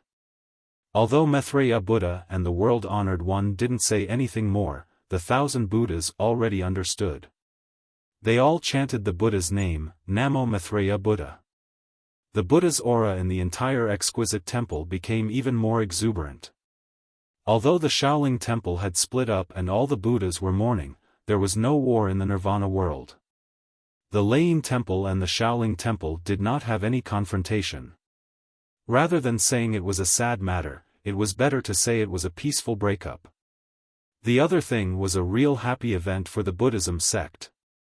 After a long and arduous journey and 50 years of hardship, Chunzong and his disciples finally entered Yu province from another route of the hidden immortal continent. After more than 270 years, the sutra seeking in bliss finally came to an end. Tens of thousands of people were once again looking forward to the end of this grand event. The end of the Sutra Seeking in Bliss was also the beginning of the Great Integration. From then on, the golden body of Namo Maitreya Buddha could be consecrated in the Jiangchao ridge of the Town of Immortals. The scriptures and doctrines of the Confucian cultivators could also be taught in the Nirvana world. The immortal palace and the Laying temple could no longer interfere with the hidden immortal continent and the Nirvana world on the surface. As for the sutra seeking in bliss after the coast of the East Sea, it did not go as smoothly as Wuxia expected. In addition to the abrupt appearance of the two demon kings of the Thousand Demons sacred realm, there were also more and more Confucian cultivators who came out of nowhere. As a result, the immortal palace did not need to arrange any more tribulations. These troubles had already caused Wuxia, who had always been lazy, to complain incessantly. However, the Confucian cultivators of the human tribe had an advantage over the great demons of the demon tribe. Although they took action, they would never eat Chun Zhang's body as an elixir of immortality. They would never endanger Chun Zhang's life. At most, they would only threaten him. In the face of these threats, Chun Zhang only recited the sutra and treated them as nothing. The human tribe Confucian cultivators were helpless and could only vent their anger on Chun Zhang's disciple. Zhenhan was a member of the immortal palace, so the Confucian cultivators would not make things difficult for him. Dragon horse Xiaofan was from the East Sea Dragon Palace. Although the Confucian cultivators wanted to deal with him, he kept saying that he was the 10th prince of the East Sea Dragon Palace. The Confucian cultivators could only believe him and not believe him. As for Wuxia, his strength was close to the 9th level of origin energy. Even the sage of literature was not his match, let alone an angry martial grandmaster. Therefore, the most unlucky one was Zhenkong. After Zhenkong experienced the real and fake Zhenkong, Chun Zhang saw a huge change in him. Of course, this change happened slowly and without arousing Chun Zhang's suspicions. He still faced these difficulties with the devil wand. When the devil wand did not work, he would still recite the sutra mantra and calmly face them. He was like an eminent demon race monk who had been baptized by Buddhist light. Although most of the Confucian cultivators were no match for Wuxia, the Confucian cultivators' methods were endless.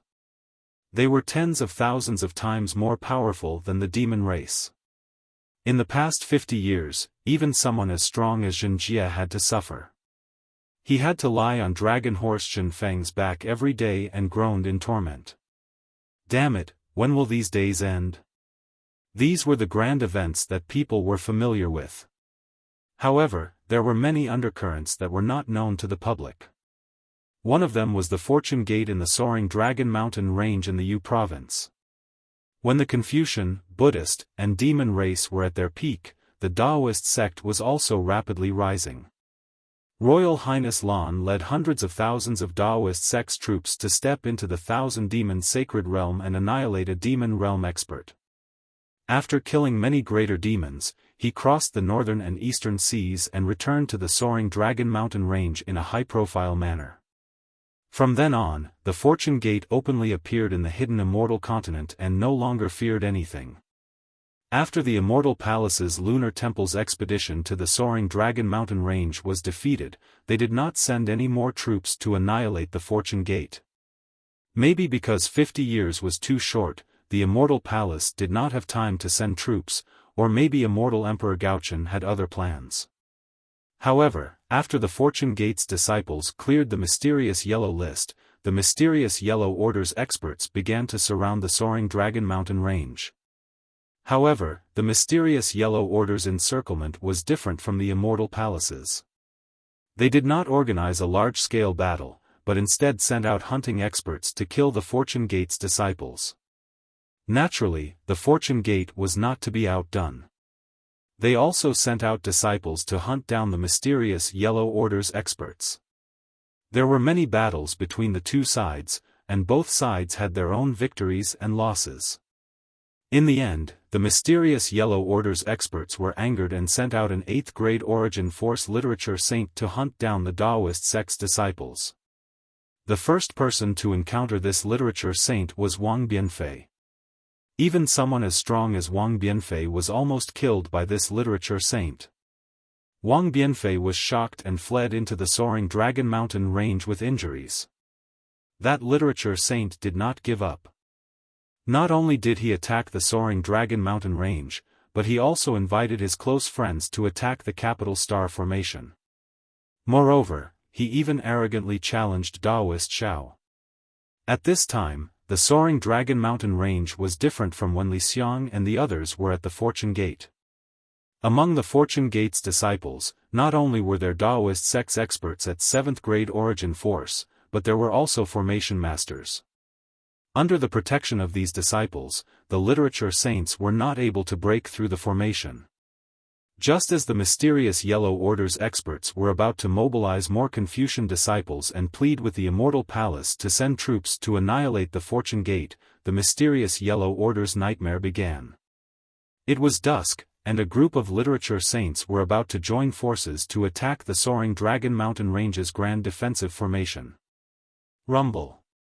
From the south of the soaring Dragon Mountain Range, endless lightning bolts filled the sky, and when they reached the vicinity of the soaring Dragon Mountain Range, it was like a heavenly river had suddenly burst out. Tens of thousands of lightning bolts fell like a lightning tribulation, surrounding the entire soaring Dragon Mountain Range. The group of literature saints was shocked, and they thought that Xiao Hua had returned. They desperately resisted and tried to escape. Unfortunately, the several thousand li radius of the soaring Dragon Mountain Range was sealed by lightning. No matter how hard these literature saints struggled, they could not escape. Of the 40-plus literature saints with 8th grade Origin Force cultivation, 23 were killed by the lightning bolts, and the rest were seriously injured. As a 10,000 zhang tall lightning giant appeared in the sky, the surviving literature saints finally understood that the one who had returned was not Daoist Xiao, but the lightning Daoist. Since the lightning Daoist had returned, Wang Bianfei and the others led their troops to kill. Not only did they kill the remaining 20-plus literature saints, but they also killed the several 100,000 mysterious Yellow Order subordinates who had besieged the soaring Dragon Mountain Range. This battle dyed the soaring Dragon Mountain Range red with blood. From then on, the mysterious Yellow Order subordinates no longer dared to say anything about besieging the soaring Dragon Mountain Range and exterminating the Fortune Gate's disciples. On the contrary, the Fortune Gate's disciples relied on the news from the Endless Merchant Union to launch counterattacks against the mysterious Yellow Order subordinates. The 4 aristocratic families were all scholars, and seeing the Fortune Gate's strength, they wanted to deal with the Lightning Daoist. However, the Lightning Daoist was different from the Grand Mist Ancestor. Not only was the Lightning Daoist's Grand Ascension Stage Origin Force cultivation at 9th grade Origin Force, but he also had several 100,000 high-grade disciples under him. None of the aristocratic families dared to say that they could win in a single battle. However, if the 100 schools of Confucian cultivators surrounded and defeated him, they would lack a commander. The Immortal Palace was raising the banner of the Immortal Master and taking back the advantage of the 100 schools of philosophers. Other than the 4 aristocratic families, no one else was qualified to put themselves under the Fortune Gate's tiger's mouth. As for the 4 aristocratic families, they seemed to know some secrets and were not too keen on exterminating the Fortune Gate. The Confucian cultivators were already like this, not to mention the immortals, Buddhists, and demons joining forces to exterminate the Fortune Gate. The Buddhist sect had Maitreya Buddha leading the exquisite temple, the demon race had the first great saint of the Great Sage Temple, the literature palace had Wuxia, who was regarded as the teacher of Confucian cultivators, and the dragon race had Daoist Yun, who was regarded as the dragon master and taught Dragon Island's small elder Ao Sheng. In this world, who had the qualifications, courage, and strength to exterminate the Fortune Gate in the soaring Dragon Mountain Range? Who dared to compete with Xiao Hua and Xiao Hua? 50 years was a short time, not to mention there was no time in the Star Moon Palace. Inside the Star Moon Palace, on top of the pavilion, Xiao Hua and his doppelgangers were meditating with their eyes closed. No one knew about the drastic changes that had taken place in the 3 continents. However, in the end, a thunderous rumble could be heard. Children of gods, 81 rounds of discussion have come to an end. We shall meet again in the future if fate allows it. The Xianhong River was known as a mysterious river in the chaotic divine realm, and the gods could not know its profound meaning. We will lead the children of gods to travel the various worlds, observe space, experience Xianhong, sense time, discuss Tao and become wise, listen quietly and discern clearly. We hope that the children of gods can make progress after leaving, condense their godhead, obtain the godhood, and pry into the divine realm.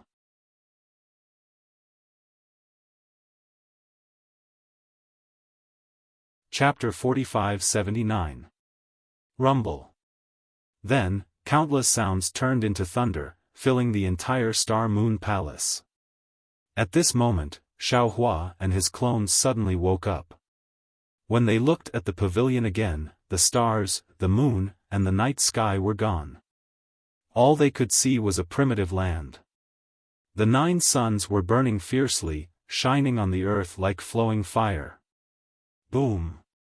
Before Xiaohua and the others could think of anything else, the 9 suns exploded with a loud bang.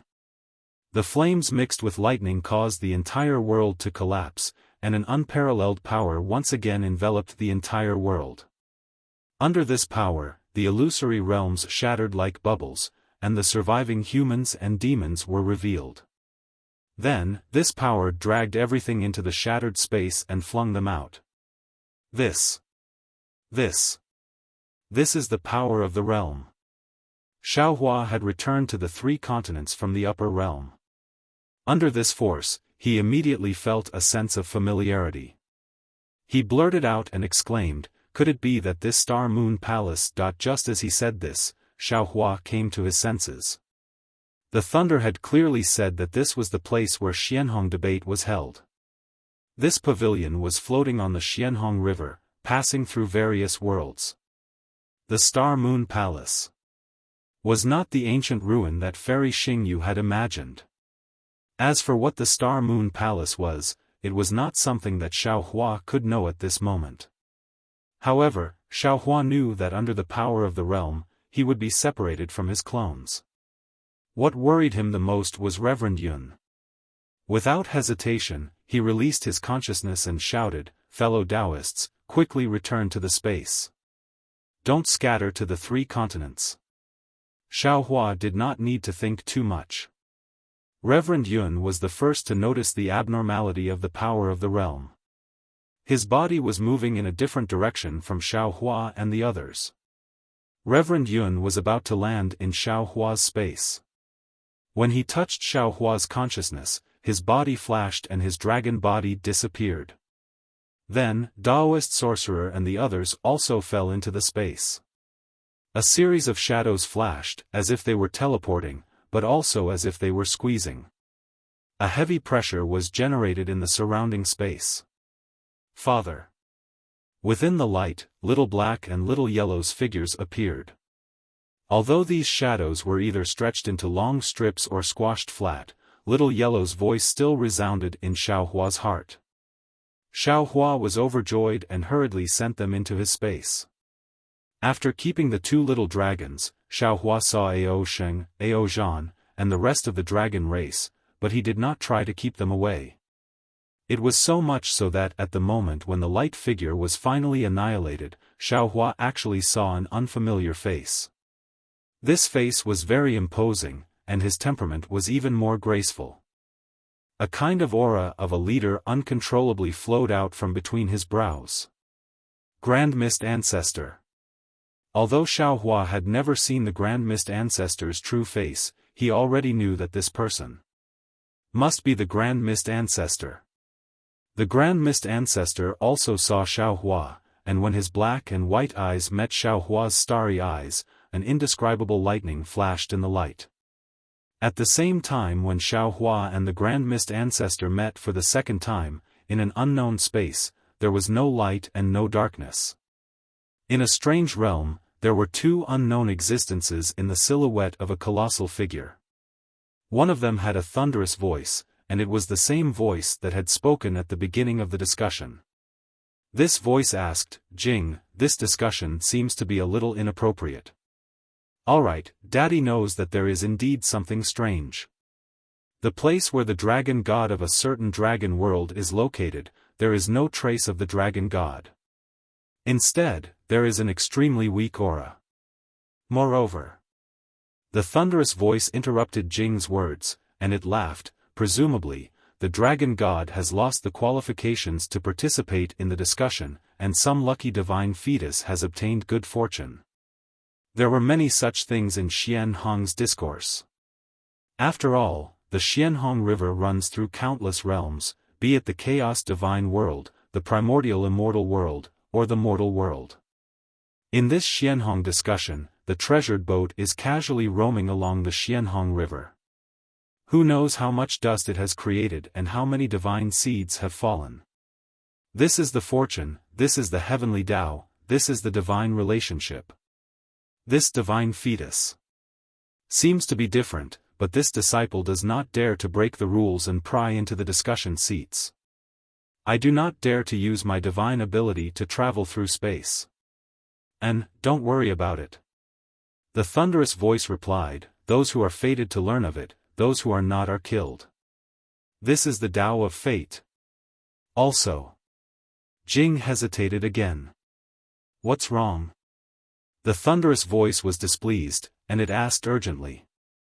Disciple asks master to punish me. Jing's voice became softer.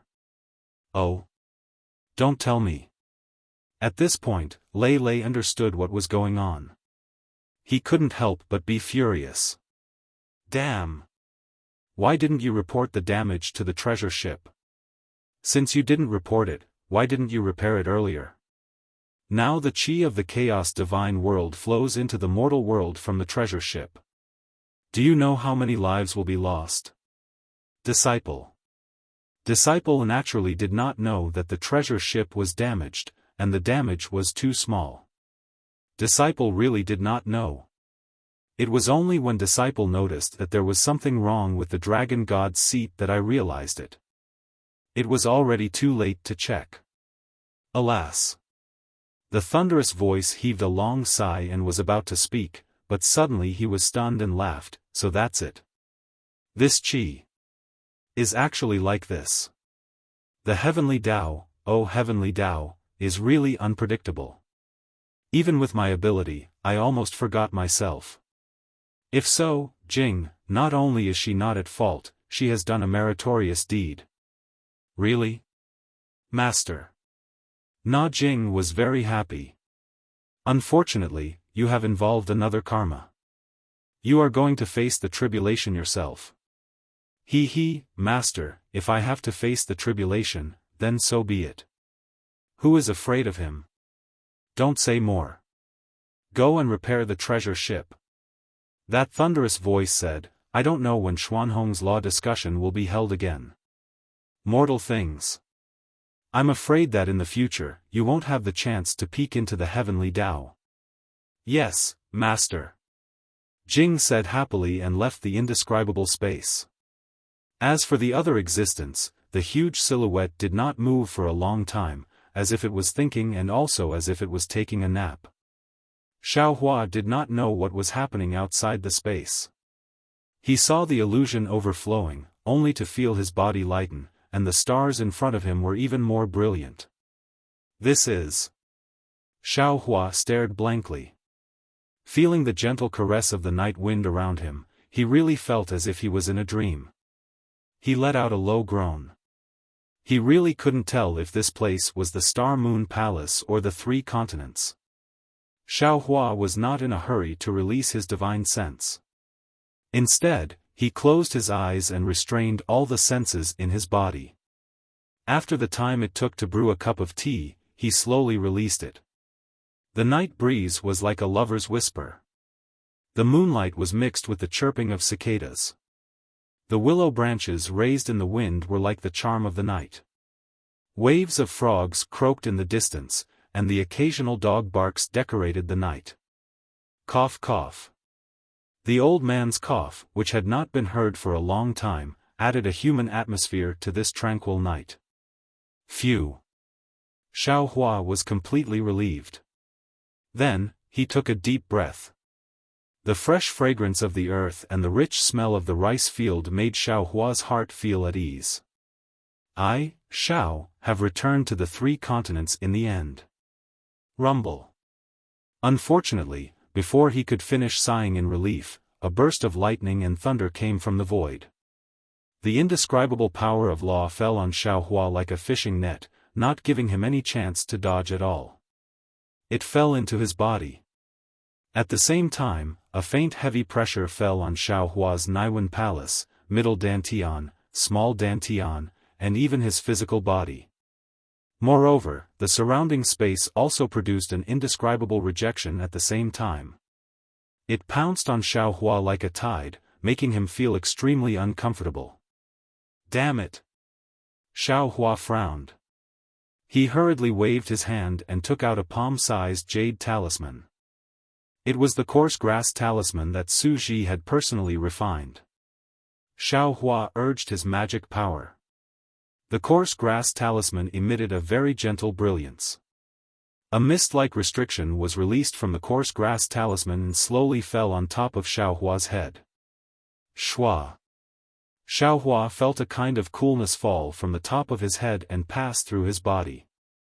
After being imprisoned by the power of law, some of the immortal spiritual energy that still conflicted with the space of the 3 continents disappeared.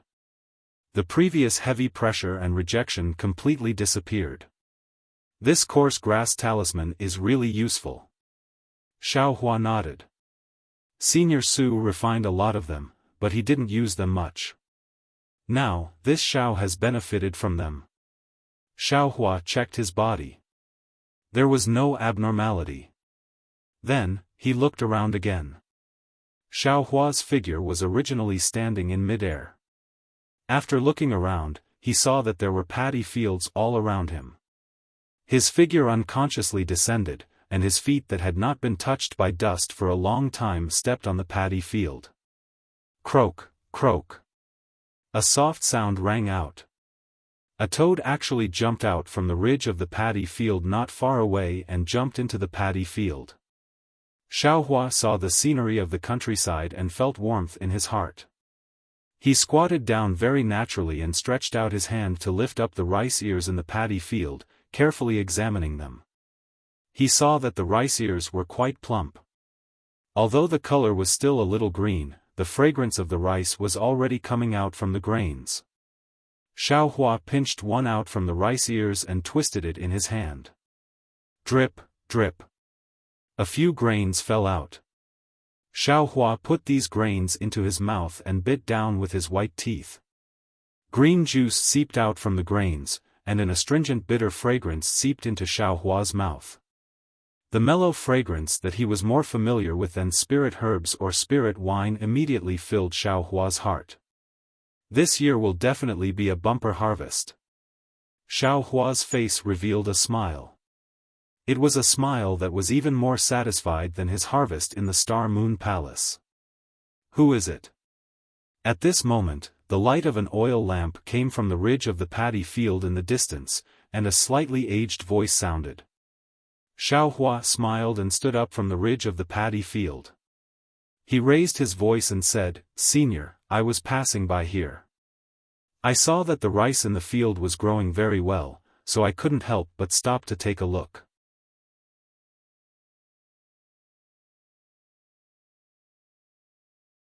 Chapter 4580. Walking along the ridge of the field was an old farmer in his 60s. The old farmer wore a short shirt and held a pipe in his left hand and an oil lamp in his right. The old farmer's back was bent, but his footsteps were still hale and hearty. "Oh, so it's a young man." Seeing that Xiao Hua was only in his 20s and was handsome with an indescribable temperament, the old farmer couldn't help but feel close to him. He smiled and asked, "It's already so late, why don't you hurry and find a place to stay? What's the use of looking at the rice in this field?" "Hee, this is your field, right?" Xiao Hua smiled and said, "Congratulations, this year is another bumper harvest." When the old farmer heard this, he couldn't help but show a sense of pride. However, there was also a hint of bitterness in his pride. He said casually, Sigh, it's nothing. I just collected 3 to 5 more bushels. 3 to 5 bushels? Xiaohua smiled and looked at the paddy field nearby. He said, I see that the paddy fields nearby are all growing well. How could it be that you only collected 3 to 5 bushels? Young man, you also know farm work? The old farmer was already close. He stopped and asked curiously, you have such soft skin and tender flesh, you should be a student. Xiaohua smiled and nodded. You're right, I am a student. However, I was born in a farmer's family and I have farmed since I was young. I know everything about farming. Xiaohua unconsciously raised his head and looked at the hazy starry sky in the distance. The memories that he had picked up before entering Xingyue Palace slowly flowed out. Sigh. When the old farmer heard this, he sighed and said, I understand. You students have it the hardest. When you were young, you had to read books by oil lamps. When you grew up, you had to travel. After traveling, you had to leave your parents to continue your studies. Young man, you probably haven't been home for a long time, right? I won't hide it from you. Xiaohua nodded and said, it's been a long time. It's been so long that I can't even find my way home. When I think of this, I feel that I'm unfilial. It's all right. The old farmer smiled and said, although there's no road under your feet, you still miss home. You can't be considered unfilial. After all, young people had to go out and explore. If there was a chance in the future, they would go back and take a look. We don't want you to have any glory or wealth, nor do we want you to be promoted. As long as you are safe and sound, father and mother will be happy. The old farmer's words were really simple. In Xiaohua's ears, his words were even more useful than Su Ji's immortal profound. His eyes were already somewhat misty. Although cultivation allowed Xiaohua's divine abilities to reach the heavens, his heart, in the end, couldn't leave the ground. You must be tired, young man. Seeing that Xiaohua didn't speak, the old farmer pointed to a small shed in front of him and said, come with me to rest there. It's already late at night, and everyone in the village is resting. Why don't you stay with me for the night? There's still some porridge in my shed that my son delivered last night. I'm afraid it's still warm. Drink some to warm your stomach first. Xiaohua originally wanted to refuse. How could he have the time to dawdle with an old man from the countryside? However, he really didn't dare to disappoint the old farmer's hospitality. After pondering for a bit, he bowed and said, deference is no substitute for obedience. This young one thanks the elder's good intentions. Let's go. Don't haggle over words with me. If we talk for a bit longer, the elegant words I learned from others will all be gone. The old man smiled and wanted to raise his hand to pat Xiaohua's shoulder. However, looking at Xiaohua's bright clothes, he didn't dare to raise his hand. As he spoke, he led Xiaohua to a place in the field. At the end of the field, there was a small shed. Below the shed, there were 5 or 6 wooden pillars inserted into the field. A few feet away from the field, there were some wooden planks that were used to set up seats. In the other direction of the shed, there were also some fields. However, instead of rice, there were some faint green leaves. Those leaves rustled in the breeze like music. On the wooden planks of the shed, there were some bedding and some dried straw. Among the straw, there was a pitch-black jar that was about a foot in size. The jar wasn't tightly covered, and the smell of the bedding mixed with the fragrance of rice gushed out of the jar. Xiaohua couldn't help but frown. Elder. Xiaohua hurriedly waved his hand and said, I still have some things to do. As soon as he saw Xiaohua frown, how could the old man not know what Xiaohua was thinking? He laughed loudly and said, young man, don't be anxious, don't be anxious. You scholars are all from the lower realm. How could I let you feel wronged and sleep on my bedding? As he spoke, the old man nimbly jumped onto the wooden planks and kicked the messy bedding to the edge of the field. He then fiddled with the dried straw a bit and took out some paper from one side of the shed. He smiled and said, "The night isn't particularly cold. You can put up with it. This paper is enough to block the wind." Xiaofan smiled and still waved his hand and said, "No need, elder." The old man acted as if he didn't hear him. He touched the jar with his hand and was somewhat worried. He then looked at the other side of the straw shed. He seemed to be whispering, but also seemed to be discussing with Xiaofan, "This porridge isn't cold yet. There's no need to heat it up.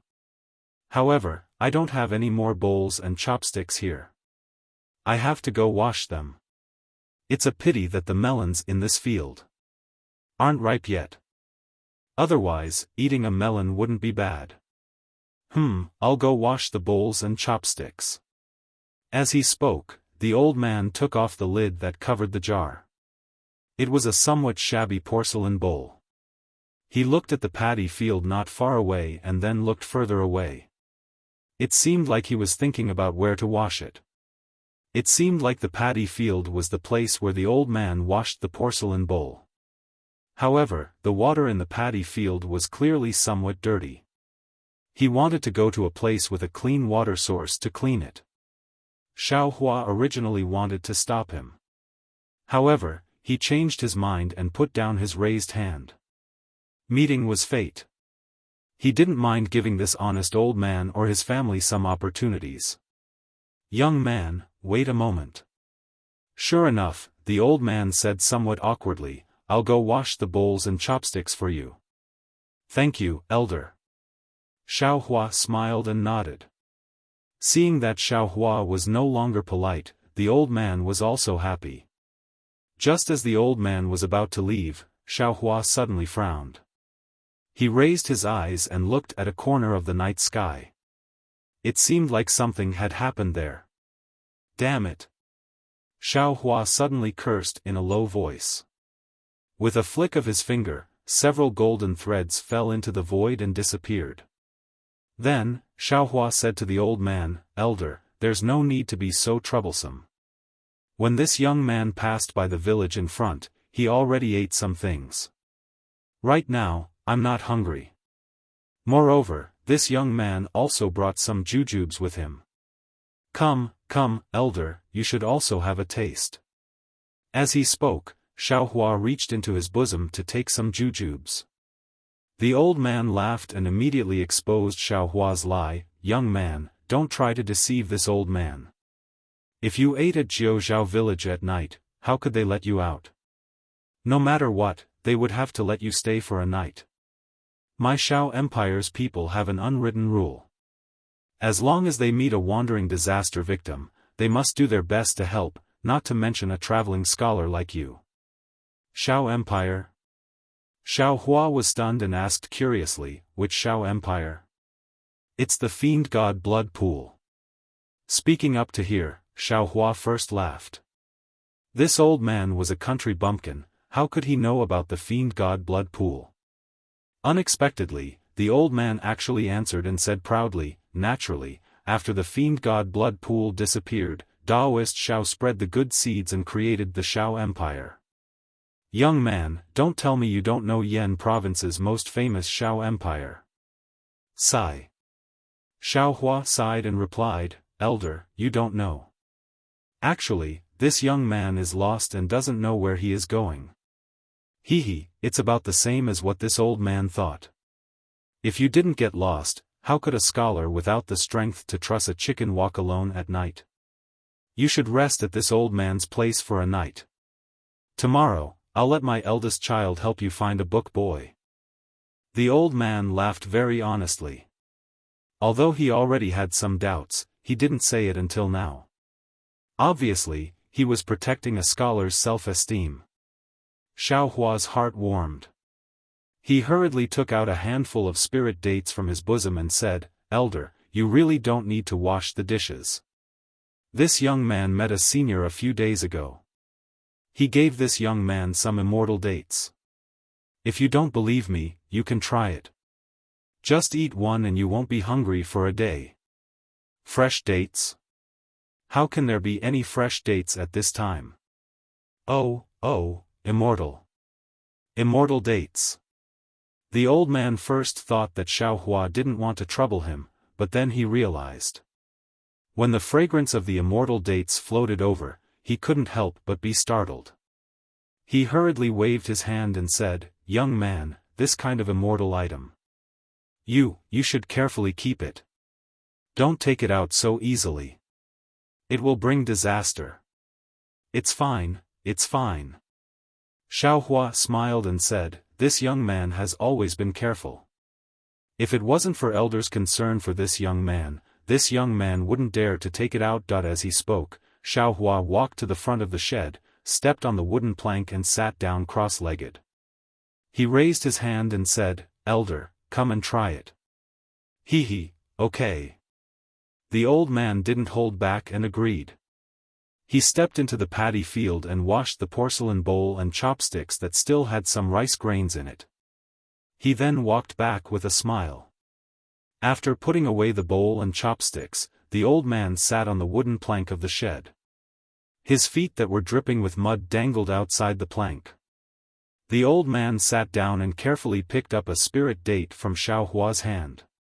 He smelled it and gently bit a small crescent moon with his teeth. Then, he chewed it a few times. The old man didn't bite much, so how could he chew it? However, the fragrance still filled his mouth and nose, and a warm current flowed into his throat. It really is an immortal item. The old man's eyes were filled with surprise. He carefully put the spirit date that he bit a bit into his bosom. Needless to say, the old man took the spirit date and naturally left it for his family. Xiaohua didn't ask him if it was for his wife, his children, or his grandchildren. He simply put all the dates in his hands on the wooden plank and said with a smile, "Elder, you can eat it yourself. There are still so many here. You can take them all." You're tuning into the Xiaofan's Wuxia Tales YouTube channel. Don't forget to subscribe and join us on this journey to catch the most captivating stories.